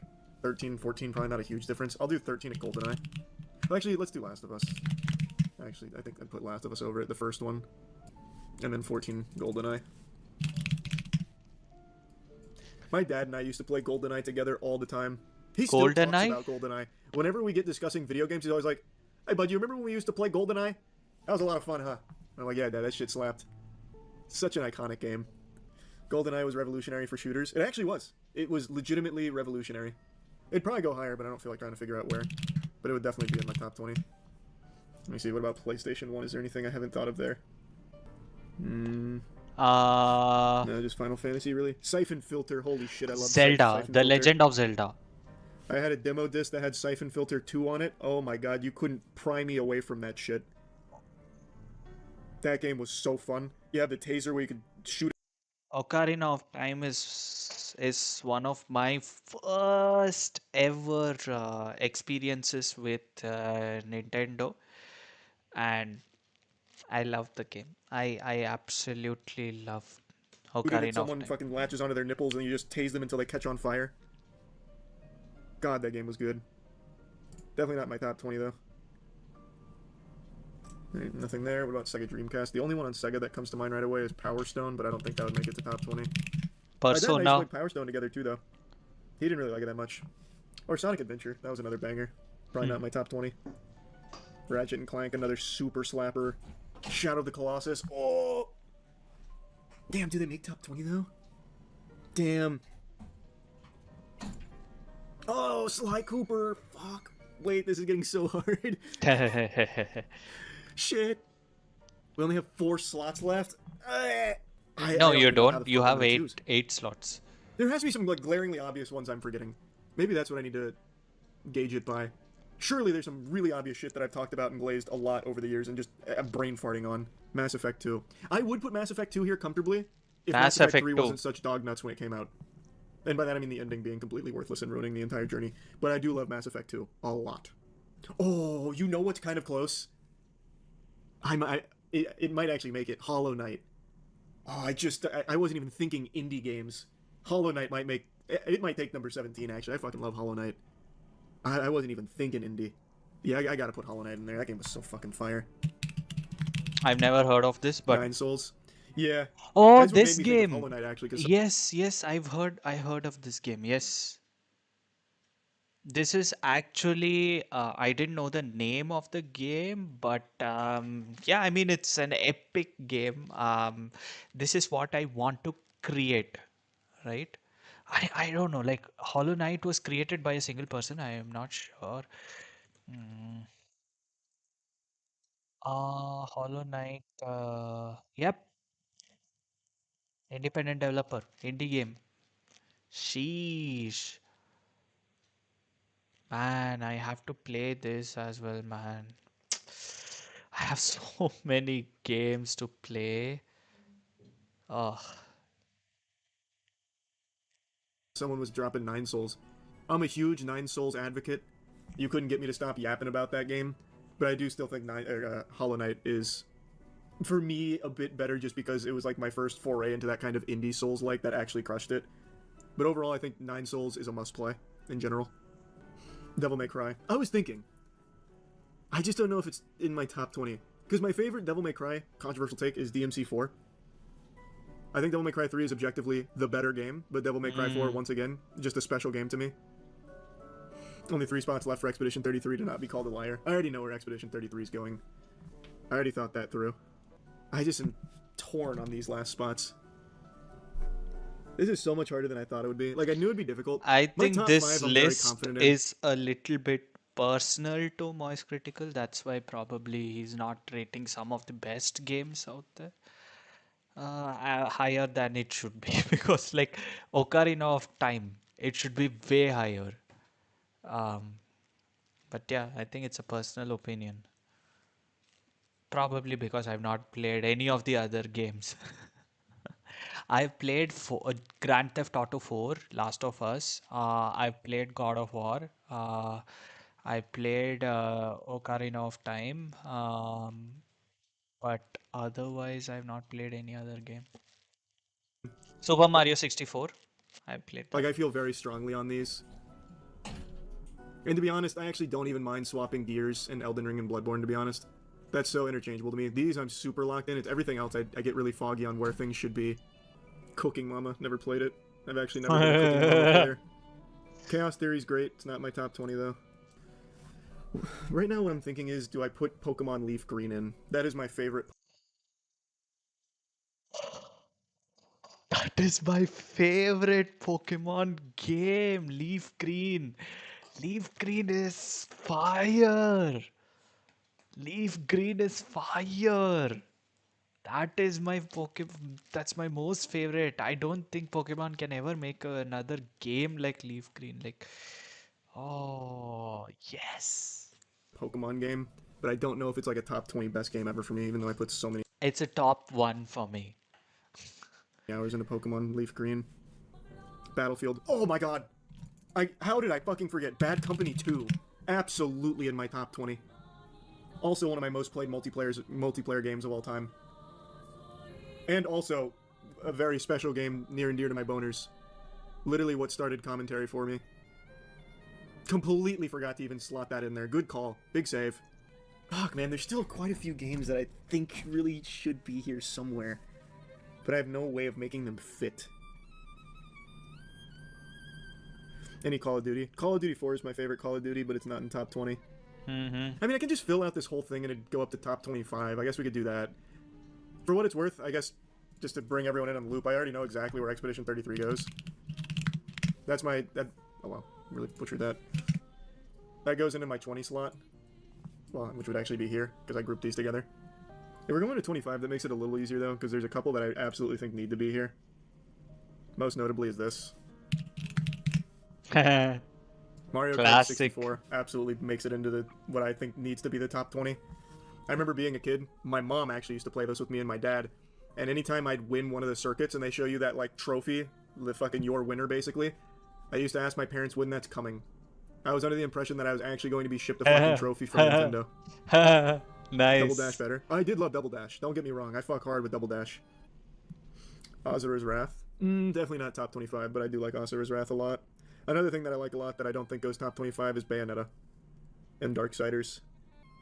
Before Your Eyes. Ooh, that's such a good call. Does that make top 25? Yeah, that game, that is the closest I've ever come to crying at a game. Well, crying at anything, really, as an adult, for, like, media. This game is so fucking special, man. Liza P. Yeah, I was thinking Liza P, too. Top 25 it just feels... Nah, I don't know, I think Liza P would comfortably go in there for me. I love Liza P. But I also don't know if I feel comfortable putting Liza P in there over Dark Souls 3. I don't know if that sits right with me. I'd have to really think. In a top 50, this shit becomes easy. I could blow that wide open. Any Resident Evil games make it. Closest one to making it would be Resident Evil 2 Remake. Resident Evil Definitely in the 2. top 50, Ed. It's just there's only 3 slots left here, and I don't know what would go where. Like, there are absolutely games that need to be here in some capacity, I just don't know how. No, Half-Life 2 is crazy. I've mentioned this before, and you can poo-poo me all you want for it. I was not, like, the biggest Half-Life 2 super fan. I thought it was fine. I thought it was fun. I wasn't one of those guys going ballistic on Reddit every couple days about it. No Bioshock makes a man sick. You want to know something that'll make you even more sick? If I was going to put a Bioshock game in here, it'd be Bioshock 2. I love Bioshock 2, and the multiplayer went fucking crazy for me. I love that. Metal Gear Rising Revengeance. Ooh, such a banger. Probably not top 25, though. Gears is already there, Adam. Tenchu. Love Tenchu Z. Not in top 25, though. You know what is going in top 25? Not a single one of you has mentioned this. So it didn't even register with me in time. Fucking StarCraft 2. That should actually be higher. The amount of hours I put into StarCraft 2. God, I love StarCraft. Plus the custom games in there. They went so hard. Tower Defense in StarCraft 2 is still better than every other tower defense game that's ever come out. Retribution TD in StarCraft 2 Customs, Vexel TD, and God, what was the auto battler one? I can't remember. Then they also had things like Runling Run. They had some cool MOBA customs. StarCraft 2 for sure makes it in. 2 more slots in the top 25. I am really digging deep into the data banks. Like, I'm crunching hours spent on games right now. He probably stores his all this memory in his hair. That's why it's so long. Oh, bad pun. Warframe. I'm debating. Probably not in top 25. But if we were going by hours, Warframe would make it. This is top 24 according to your rules. You're so fucking right, I forgot. Yeah, top 24. Smash Bros. Insane not to be there. Yeah, I've been debating if I put Melee in it. Based on your Twitch stats, Ultimate is your most streamed game. Really? I have more hours streamed in Smash Ultimate than I do Fortnite? I figured it'd be Fortnite. Or Apex, for that matter. I have fucking 600 hours on Apex. Almost all of them are on stream. In the first season, preseason. Apex Legends is second. Yeah, I guess all the watch parties for the Smash Ultimate tournaments, yeah. I got it. Someone just said something tangentially related. Siege would not be in my top 25 or anything, but you know what is from Tom Clancy? Ghost Recon 2. Just normal Ghost Recon 2. I played the fuck out of this on Xbox Live. I still recall, and I've told this story before. Shit talking, I think I was 11 at the time for Ghost Recon 2. It was 10 or 11, something like that. Obviously, I'm talking a lot of trash. Some older dude comes on the mic, and my name was Fast Fighter back then. He said, "Fast Fighter, your mom's gonna get it hardcore tonight for you being a little asshole." And I panicked, I left, I went to my mom, tears in my eyes, told her that some guy said she's gonna get it hardcore tonight, and I was profusely apologizing. I thought he was coming to kill my mother. That shit was big for me. That was like a huge learning moment. This game slapped. Ghost Recon 2 went crazy. Did your mom laugh? My mom was horrified. My mom thought that was so disgusting. You weren't a SOCOM player for PS2? I played SOCOM, but not actively. Knew it was gonna be Ghost Recon. Yeah, it has to be. I put so many hours into that game. So fun. I love that game. Ooh, you know what? That actually might make it. Not enough people have put respect on that one. I think that goes in. Dead Space. The first Dead Space. I loved that game. That game felt so unlike anything else I had played up until that point. I feel comfortable putting that in there. I played through that campaign numerous times. I really liked Dead Space. Yeah, good call. That was like my first like scary game, like horror shooter kind of game. Other than of course like Resident Evil. But those didn't hit the same to me as Dead Space. Dead Space over RE4 is wild. People have to remember, this is my list. Like, a lot of these objectively are not better than some of the other games like Resident Evil 4, right? I get that, but these are the games that mean a lot to me and were, like, my favorites. And still hold But I'm still sad Pokemon Leaf Green is not here. very special places in my heart. Mm-hmm. It's not like an objective top 25 games list of all time. Because obviously City of Heroes isn't going to be number 1. Fucking RuneScape wouldn't be number 3. That's for damn sure. Undertale has to be there. Check this out. Hold on to your fucking wiener here. Get your fucking juice box ready. Didn't like Undertale. I wasn't a big Undertale guy. Using the same logic for Mass Effect, Dead Space shouldn't be there because of 3. Man, fuck you. It's my list. I can use whatever logic I want. Mass Effect 2... Yeah, how about this? We know these two go together. How's this then?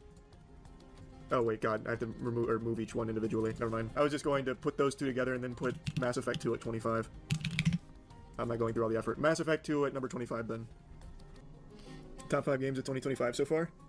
Don't know about a top 5, but I'll give you top 2. Expedition 33 and First Berserker Kazan. Love the OG Battlefront games, yeah. Remove Expedition 33 is just recency bias. Nope. It's actually not. I think that is a genuinely special game. And I've played countless games of similar variety. I think that game is extraordinary. Cuphead? Cuphead would definitely be top 50. Top 50 I think is easy. I think top 50 would be super easy. This just made it really hard. It felt very competitive. Because I don't even have Baldur's Gate in the top 25. And that's Baldur's below Gate top 3. 50. You say that yet once you get to 45, 50, you'll be doing this again? I doubt that I would. Because the order, at this point, the order actually just doesn't mean anything. They feel all kind of the same. So now I can just start dumping the ones that I know I want there. So Baldur's Gate, Alan Wake 1, Oblivion, Lies of P, Battlefront, Lies of P, Battlefront 2 original. What else was I really? Oh, Max Payne 3, Mass Effect. See, now this is fucking free. Sly Cooper. What were the other ones that I was really stuck on? Smash Bros. Probably Bayonetta here. Oh, he's going fast.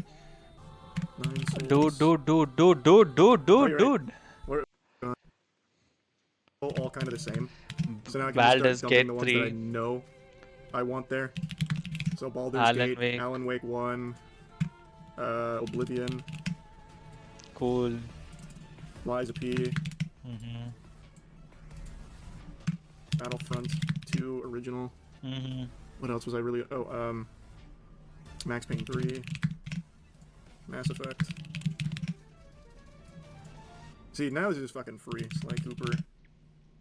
Wait, Max Payne? Max Payne 3, Mass Effect. See, now this is fucking free. Sly Cooper. Mm-hmm. What were the other ones that I was really stuck on? Smash Bros. Probably Bayonetta here. Pokemon Leaf Green. Nine Souls. Oh, you're right. We're running out of space quicker than I thought. Majora's Mask. Pokemon Leaf Green. I'm so sorry. Nine Souls. Oh, you're right. We're running out of space quicker than I thought. Majora's Mask. What is Damn, you're absolutely right. We are running here. Bayonetta? Pokemon Leaf Green. Nine Souls. Oh, you're right. We're running out of space quicker than I thought. Majora's Mask. Damn, you're absolutely right. We are running out of space far faster than I thought we would. Mask. Majora's Mask. Damn, you're absolutely right. We are running out of space far Like faster pick. than I thought we would. Shit. Okay. Let me just do the absolute guarantees. Probably Hades.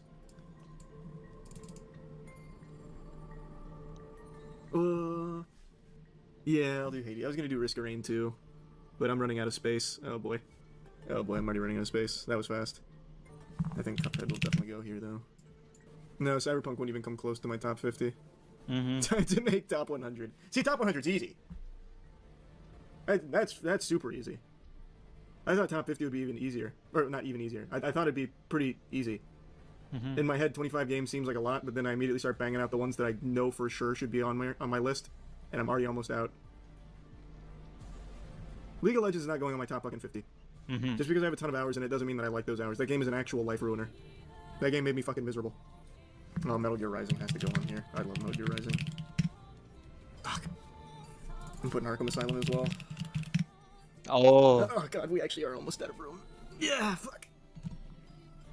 Any Doom game? That's what I'm debating if I throw Doom Eternal here. I think I do. I'm putting Doom Eternal here. Card games? None of the card games would make it here, I don't think. There hasn't been, like, a good enough version of my favorite card games to work. MTGA, rough. Duel Master, rough. Yeah, Sonic Adventure would definitely go top 50 on that, for sure. You know what else is definitely going to have to be here? Mortal Kombat 9. My most played fighting game. Yeah, Red Dead. Yeah, Bioshock. Oh, 2 spots left. Is there anything glaring that I've missed? I feel like there definitely is. I don't know what I should put there. I already have like so many in my head right now, like God of War 3. Uncharted. Oh, there's too many. Okay, I thought this would be easier. Shadow of the Colossus, yeah. I'm definitely putting Shadow of the Colossus. That has to go here. That absolutely has to go here. I love that game so much. That game is beautiful. Oh, and there's still no Sekiro or anything. Lost Odyssey. Lost Odyssey has to go here. I'll give the last one a Lost Odyssey. Lost Odyssey absolutely needs to be there. There's still so many games that are missing from it, though, but whatever.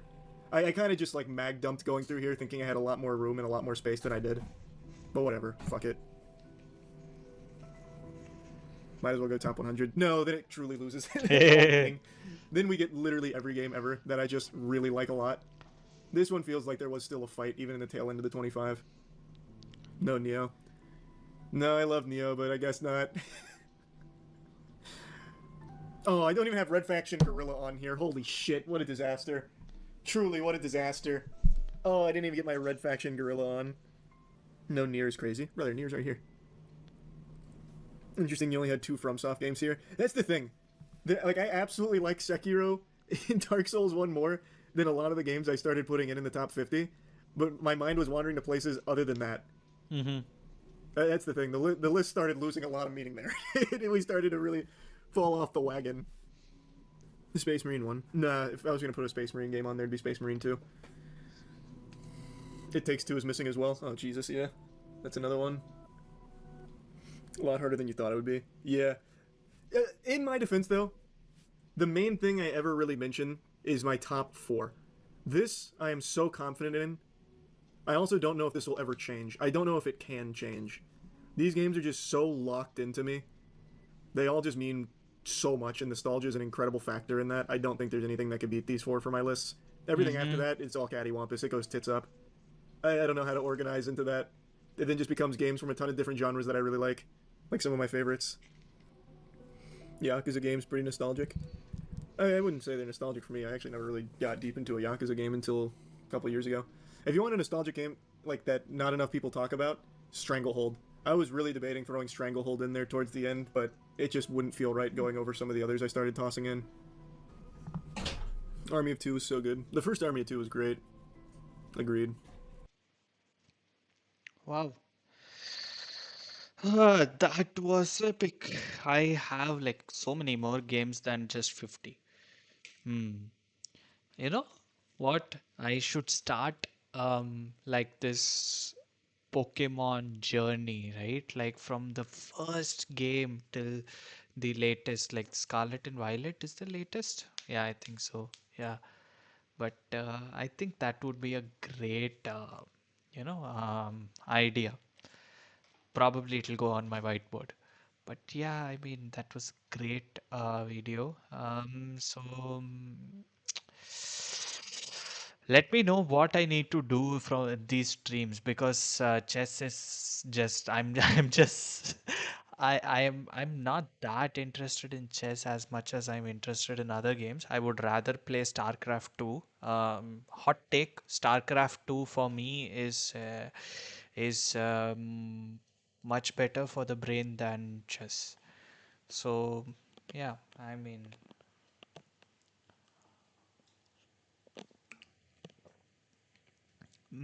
that's a hot take. That's a hot take for sure. But yeah, that's what else? What else can I do? Mm, Let me see. Yeah, Mr. Who's the Boss had released a new video. Meta Ray-Ban. Oh, this is actually a game changer. Meta Ray-Ban. Ooh. Am I going to be streaming that? For sure, I am. There is no doubt about it. Uh, but yeah, let's go. Let's see. Why is this not coming here?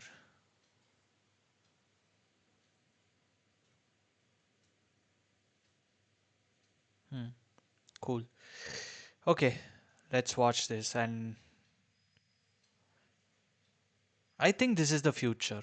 I genuinely think this wearables on the eyes is how we step up from mobile phones.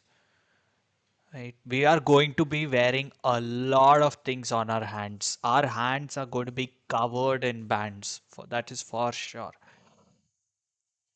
I've just been hands-on with Meta's new $799 Ray-Ban display smart glasses. So they have a display, they have this whole new transparent interface, and I'm gonna level with you. This is the first time I've ever been convinced by a tech product designed for your face. There's a few things that aren't there, but I was just surprised that this already can start to make you see how smart glasses can do a lot of the things that your phone can do but better. So you could think of these like a three-part product. First are the glasses, which are basically a more advanced version of the normal Ray-Ban Metas. So they have the same basic hardware, like the camera, which can now record in 2.5 times the resolution, like the two speakers, one for each ear, and no less than 5 microphones, but then also with some key additions. Like you now get transition lenses by default to You know what? I am not actually that let down by the design of these glasses. I think these are amazing. They're going to be heavy for sure. But you know, if if we could probably make it light and um, maybe bring out the processing into like an external device that you can store in any other part of your body, I think this is just amazing. This actually looks cool. If I had to say, wow, Meta's really cooking. Meta's really cooking here. That's amazing. Yeah, and these two cameras for the 3D sense of depth, I think that's good. That's good. automatically tint like I am sure this band over here controls these glasses. I mean, the actions probably is going to be something like tap or I am a 100% sure we are going to be wearing a lot of bands, right? What do we have? We have like a watch, okay? A smartwatch basically. Then you have like wearable like fitness wearables like rings. You have like what a fit like the whoops of the world, right? And then you have this kind of gesture control gesture I think this all can be integrated into a single device, but I get the appeal of Whoop as well, the screenless design. It's tough. It's a tough thing for me. I think this can be integrated in Whoop, but then it'll lead to a lot of lock-ins, vendor lock-ins. I think metas are better off just coupling the band with each glass. But yeah. sunglasses when you're outside and then untint when you're inside. There's a bigger battery that they've custom designed to fill every millimeter of the inside of these arms to keep the last key thing, this new display, powered.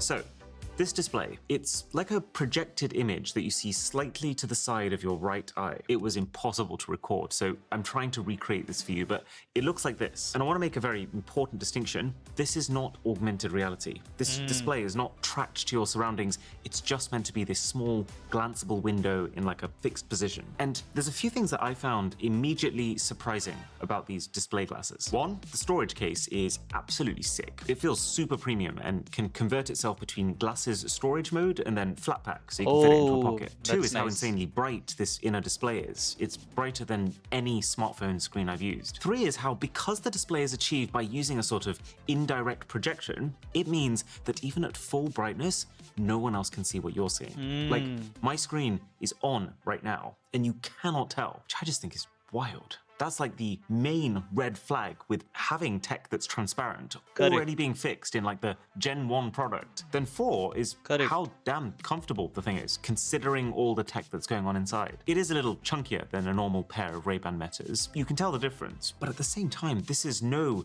VR headset. It weighs 69 grams, which, well, very nice, but is also pretty mind-blowing considering that a normal pair of Ray-Bans, you know, the ones that I do just lost the absolutely video. nothing apart from give shade, is like 45, and it's all paired with these overextension hinges that mean they have Did I like some the video? give I when you're don't putting them on. I was wearing these for an hour and a half straight, and I forgot. Okay, so that's the glasses. The That's second are these crazy.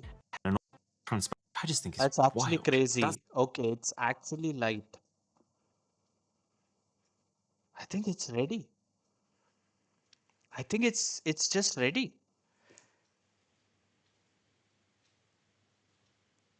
I don't think if the only qualm if I had to point out is actually weight, but if Meta has solved that as well, I think it's ready to launch. Where will they integrate the modems?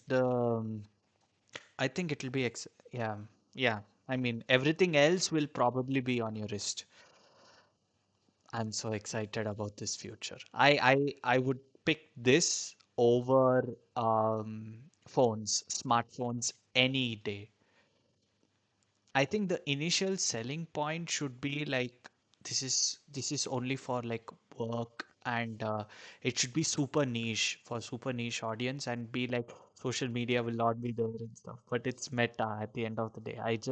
While I was finishing that thought, I just realized it's meta. Obviously, they are going to integrate all of their social platforms.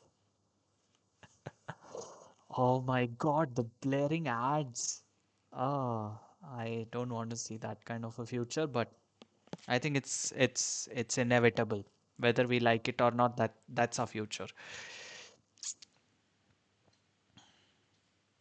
That's like the main red flag with having tech that's transparent already being fixed in like the Gen 1 product. Then 4 is how damn comfortable the thing is, considering all the tech that's going on inside. It is a little chunkier than a normal pair of Ray-Ban Metas. You can tell the difference, but at the same time, this is no VR headset. It weighs 69 grams, which, well, very nice, but is also pretty mind-blowing considering that a normal pair of Ray-Bans, you know, the ones that do absolutely nothing apart from give shade, is like 45. And it's all paired with these overextension hinges that mean they have some give when you're putting 69 them on. I grams was wearing is these for an hour and a half nothing. straight, It's absolutely and nothing. I forgot.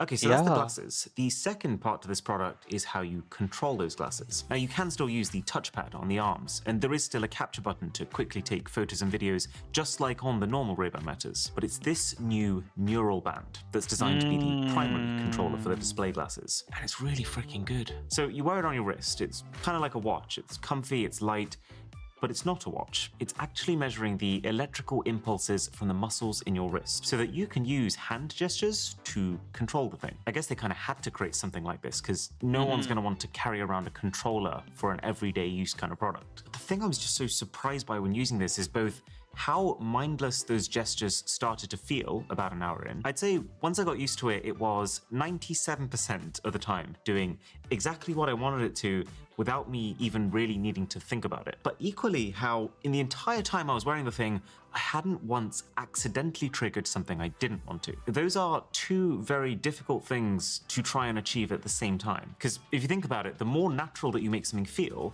the more likely it is that you're going to do that thing naturally and then confuse people your used to- neural band. Now, this obviously People used to. Okay, just simply, I just have to make bad puns. So people used to count money like this. Now Mark Zuckerberg is going to count money like this. Uh, yeah, let's go into the video. doesn't have the insane eye-tracking element of the Apple Vision Pro, but the way that the hand controls work does remind me a lot of it. You'll double tap like this to turn the screen on, because it does go off after 20 seconds of inactivity. There's lots of pinching. Battery kinda like saving. this. You can navigate using like an imaginary joystick, basically, sliding over your fist. And you can adjust volume by grabbing and then rotating. And you can do that in any menu. And the big upside compared to the Vision Pro is because this isn't relying on cameras to see those gestures, you can do them anywhere. And that leaves us with the final piece of the puzzle, the smartphone and the software. So Meta isn't exactly making it a secret that they think this is the type of device that will replace the phone someday. But that day is not today. As of right now, I would say about 50% of the things the glasses can do are in some way reliant on your phone. So what does it do? When you turn it on, the first thing you see is the home screen. It shows you upcoming events, notifications, shows you the time. So after 30 minutes or so, I started to realize that I didn't need to do this anymore. And it's from there that you swipe to the side and you can see all your apps. And you kind of realize that it's not a super slick UI. Like, it doesn't feel cheap, but it's also not a 60 frame per second, super well animated smartphone quality interface. But also more importantly, that there isn't an app store. This is a new type of product, so the app selection is tiny. All topped off with the fact that pretty much everything that you can do on this is like the Meta version of that thing. So when you use navigation, it's Meta's Maps, not Google. For anything AI, it's Meta AI, not ChatGPT. That said, pretty much everything that I tried on these glasses did feel surprisingly non-gimmicky, and actually useful. Like WhatsApp. This is something that I've never gotten used to using on my watch or really anything but my phone, but different ballgame with the glasses. First of all, this display now means it's pretty easy to read most messages in full once you've clicked into them, and you can open links. So I was catching up with a reel that someone sent me, and it was actually very watchable. Remember, without lifting a finger. Then there are 4 key ways to respond. You can either send a voice note or dictate, and the dictation, I guess because you have 5 microphones strapped to your face, is phenomenally good, like much better than when you try to use a phone, and definitely better than using a watch. I was even whispering and it was picking up every word and placing every bit of grammar in just the right place. You can choose one of the pre-made responses, like, I'm here. The last one is the most interesting, because you can write. This is in beta right now, but you can literally write on your leg 1 letter at a time, either with your finger or even as if you're holding a pen, whichever you prefer. And it sounds ridiculous, but it works reliably enough that I could actually see if you're in a meeting and you couldn't talk, you would still be able to use this to scribble up a quick, I'll be back at 7, or feed cat please, from under the table. Then I tried captions, which was also insane. So you look at someone and your glasses will use this 5 microphone array to know what sound is coming from where and completely isolate just what the person you're looking at is saying, to be able to give you real-time subtitles. I tried this with some music on in the background over here. I tried it with someone else talking next to me. How many on more this times side, will and he I managed rickroll to us? completely ignore both of them and just pick up the one person's speech in front of me, while being almost instant. Like, before they've said the next word, you can see the last one. But then it also goes up one more level because the same tech can be used to real-time translate, which is... Correct. to be honest, slightly awkward, because the translation has more of a delay than captions, and you don't really know where to look when you're just waiting for it. Like, do you just carry on smiling in silence with intense, direct eye contact I think this will improve, but I think this is a great use case. while waiting for the English version of what they've just said to process and come through to you? I think at the back there can also be like a bone conduction earphone, like just integrated at the tip of the array bands, so that you can play even music. And more specifically, this translation can be done uh, through words rather than caption. So yeah, I think it's good. And it can also be very instantaneous because you just capture while the person is talking mid-sentence, you're already capturing some of the words that are already being spoken. So yeah, that But that the achieves translation the quality is really high, and I think it comes down to the same thing, that unlike your phone, having 5 microphones on your face means the device can hear you so clearly, and you quickly get used to not having to specifically enunciate or speak up, which just makes the conversation flow much more naturally, while reducing the main issue with real-time live translation, where one slightly misheard word changes the entire meaning of your question, so they give a different answer, and before you know it, you're both lost. The final couple of apps then are maps, where being able to see your real-time navigation arrow rotate as your head rotates is such a no-brainer piece of functionality. Yep. I just have no idea how Meta's Maps is going to be able to at all compete with Google's Maps. There's music, which takes you straight to Spotify, which, like most things here, is a custom squarish version of the app you're probably used to. And the speaker quality is way better than you'd expect for something that's kind of a side feature of the glasses. It's just that as soon as you get to about 40% volume, other people are going to start to be able to hear it. So it's not nearly as private as your display. The camera is bone okay. conduction It is can the take way. 12 megapixel photos and then video at 3K resolution, as well That's as crazy. slow-mo at 720p. In terms That's of specs, actually crazy. I mean, let's be very clear, this is like a smartphone from 8 years ago. And it does look a little better than it sounds, but you're not going to be mistaking this for iPhone 17 Pro footage. And there is still that Wow. slight delay when you press capture, which I have no doubt is going to create the same situation as last gen, where people think the photo is taken, so they start moving before it actually is. And then Meta AI, which you trigger by doing this. And then you ask something. How do I make Indian chai, for example?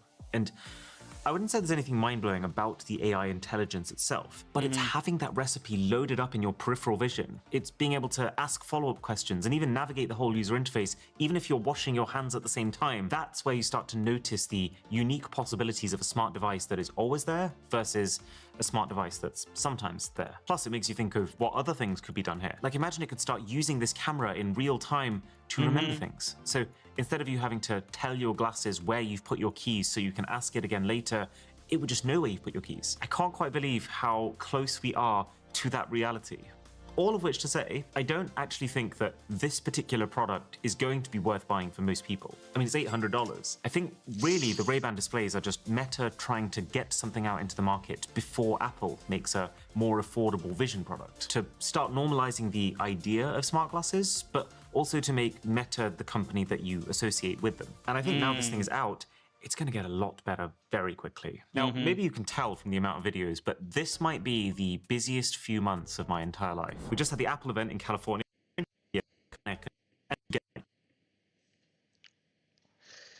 Um, I think great video, by the way. My hot take on this Meta Ray-Ban glasses thing and the thing that they're trying to do with, the whole eyewear scenario. I think Vision Pro, it's I correct me if I'm wrong, but it's like around $3,500 or something. It is super expensive, and this is also like $799, which is expensive, but actually, if now that I've completely watched the video and I'm calm about it, I feel this is actually a great pricing point for even, I mean, $799, because this is going to be used by like a super niche community. What that community is going to be is just researchers, um, and just tech enthusiasts, tech geeks, which is probably how every great tech product goes into the market. It's like some tech geek that you're following is just going you just watch him wearing these glasses, and you're like, hey, that's actually a great product, and you'll probably buy it. How long will it take before it launches in India? Probably around 10 years. I think we will, I mean, it will probably launch in the US. That is where the most advanced tech enthusiasts are there, who will love such products. Then probably Europe. But then India, probably it'll take another 10-15 years, but it's a great play. I feel like, you know, if I could marry the processing power of the Vision Pro with the aesthetics and the the form factor of Meta's Ray-Ban glasses, I think we have a killer product. We have a killer product. Why? It's just a hot take of mine, but this feels like Meta's iPhone moment. I think these Meta glasses, I think it started with Oculus, but now I think this kind of pivot, it makes a lot of sense. Oculus has its own, Vision Pro, Oculus. They have their own market, especially for gamers, virtual reality and stuff. But this form factor is kind of like an everyday use kind of form factor. So I'm pretty excited about this kind of a form factor. Um, and I feel like this is Meta's iPhone moment. I genuinely think that this is a great product. Improvements could be outsourcing all of the processing into the band, um, and like the band can have the chipset and stuff, and probably also integrate other health factors like the like things done by Whoop, so that the band does not feel like it's only for the glasses, right? You can probably even buy out Whoop. Meta can buy out Whoop. I think that will be a great acquisition. Um, but yeah, I mean, Meta can also build out all of this fitness, everything, and into that single band. Uh, and yeah, I mean, that would be one thing. And the other thing is probably the hearing. It would be it would make a lot of sense to actually make it like bone conduction. I think we have a bone here. Yes, we do have a bone here where the glasses end, where I probably think bone conduction makes a lot more sense in this scenario, and I think that can easily be integrated in the tips of the Meta Ray-Ban glasses. But otherwise, 69 grams. That was, I mean, I was telling in the beginning of this video that weight is probably going to be my biggest reason not buying the glasses. But at 69 grams, I know probably they intended the pun or not, but I think that's great. Um, I don't think you'll even feel the weight, right? Um, I don't think you will even feel the weight. Hmm. Probably the batteries, lithium ion can become silicon carbide, or it can go even smaller with the kind of technological advances we are making with the batteries. Screen is just on the right side, but I am sure with the yeah, probably the reason why that is because of power issues. Um, as the battery technology becomes better, I think they will integrate the you know the screen on both the like both the lenses, and which will actually create a big screen, right? But I still feel like even the small screen on the right side makes a lot of sense. Maybe they could have given a little bit like an option to switch the sides from time to time. Like you can choose left side if your right eye is straining a lot, because you're going to be wearing your eyes a little bit towards the right all the time and reading it, so it may cause a little bit of a strain. But I don't think it's too much of a strain, but something I had to point. But otherwise, this feels like a great future for Red Meta's Ray-Ban glasses.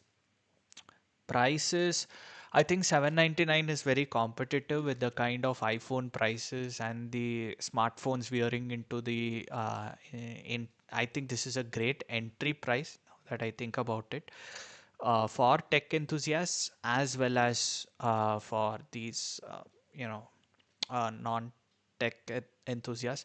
Maybe even if they raise it to like $899, I think people will still buy it. And probably 999 is when people will start thinking a little bit about it. But 899 seems to be a great price as well for this kind of a product.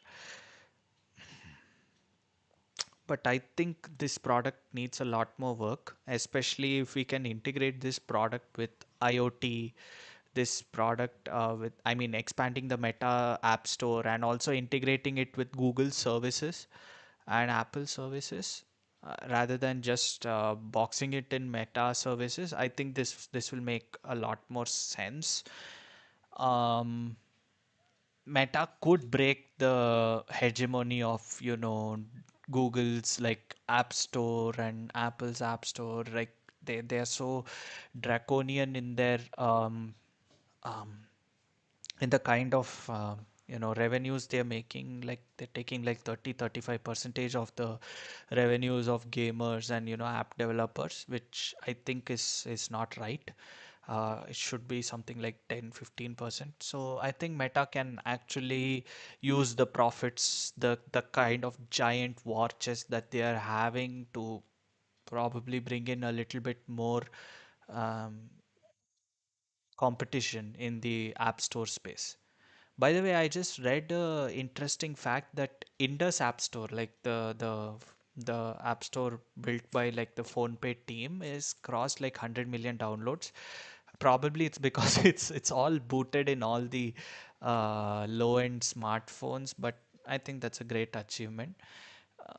Probably Meta can think of buying the India's app store. I don't know, but I think this kind of a form factor requires its own app store. So probably um, that is why probably it is there are like very few apps that can be integrated. Mostly the Meta services.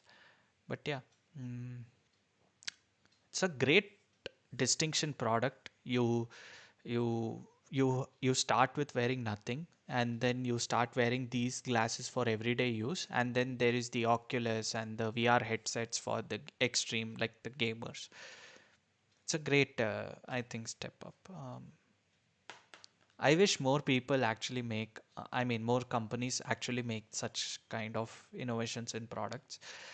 I don't think smartphones will last over the long run, especially if like the call capabilities are integrated into the glasses, like eSIM, so you don't need a SIM card. You just have to integrate like the modems, and I think call can be integrated with, and also with the bone conduction. I think uh, I think calls can also be great addition. And once that is done, I think smartphones will then, I mean, I don't see a use for smartphones apart from gaming, right? But again, gaming can be, I, I, I think people will start creating the distinction of devices a little bit more sooner. Maybe initially it will be like, smartphones, and they are good for calling, good for gaming and stuff. But I think that distinction will slowly be made, and then maybe Meta can also integrate the gaming controls in the straps, and you can start playing the games just by doing the weird these actions. I know they are very intuitive actions, but yeah, that is that's about it. So yeah, I mean, this stream was amazing. I started at, I don't know when I started, like 9:10, 9:15, I don't know, but this stream has been wonderful.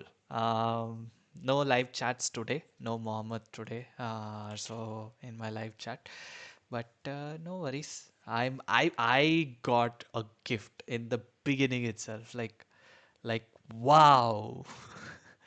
People actually watch my streams. That's crazy. I mean, my video on demand, right? Let me just go into the analytics a little bit more. Fair. Now, what is this? I just have to go to the YouTube studio. Yeah, it's 143 streams. I think it's increased a little bit, 117, 69 views, 7 views. That's great.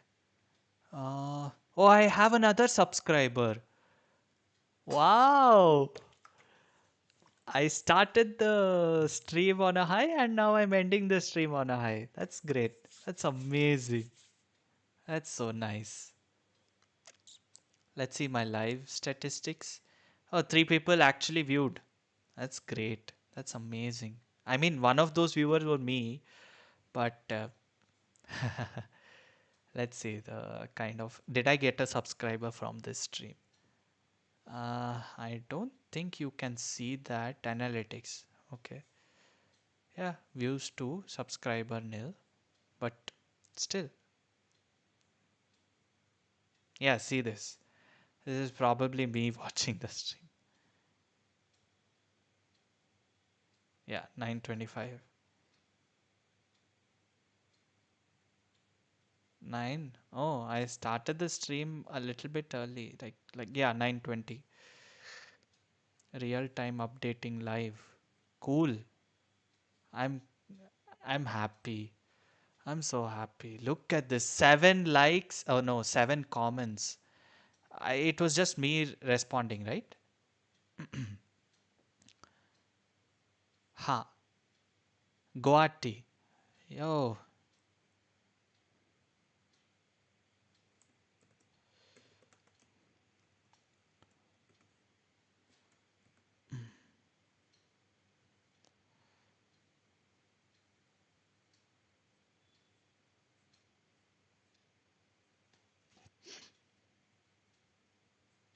Hmm.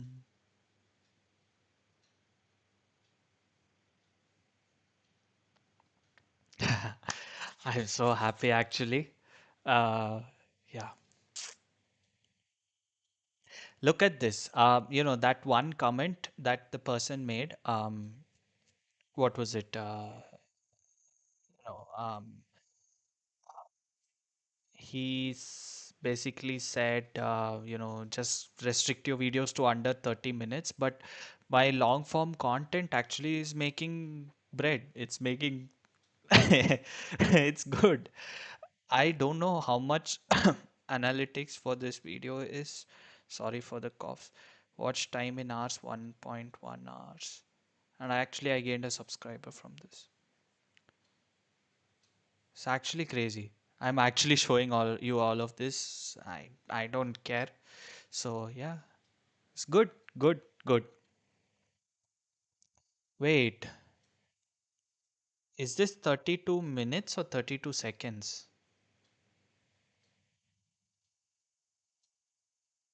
I'm not sure.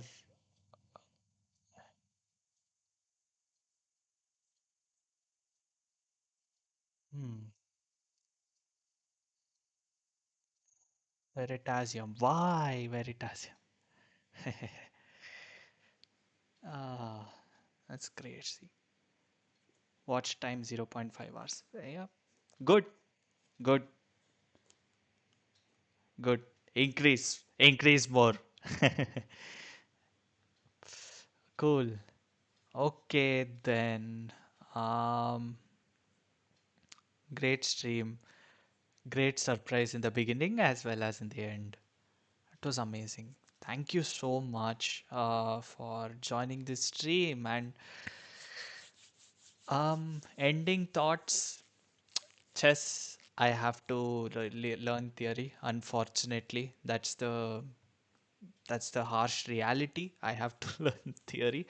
And then games.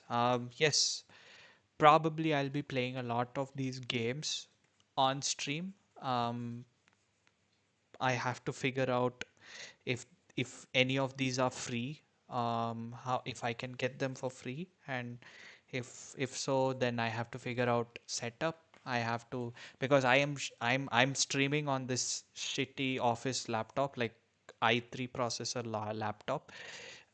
So yeah, I have to figure out the or whatever the streaming setup as well, and then stream the content. But I don't think OBS will be integrated in that kind of setup. I'll probably use OBS in this itself.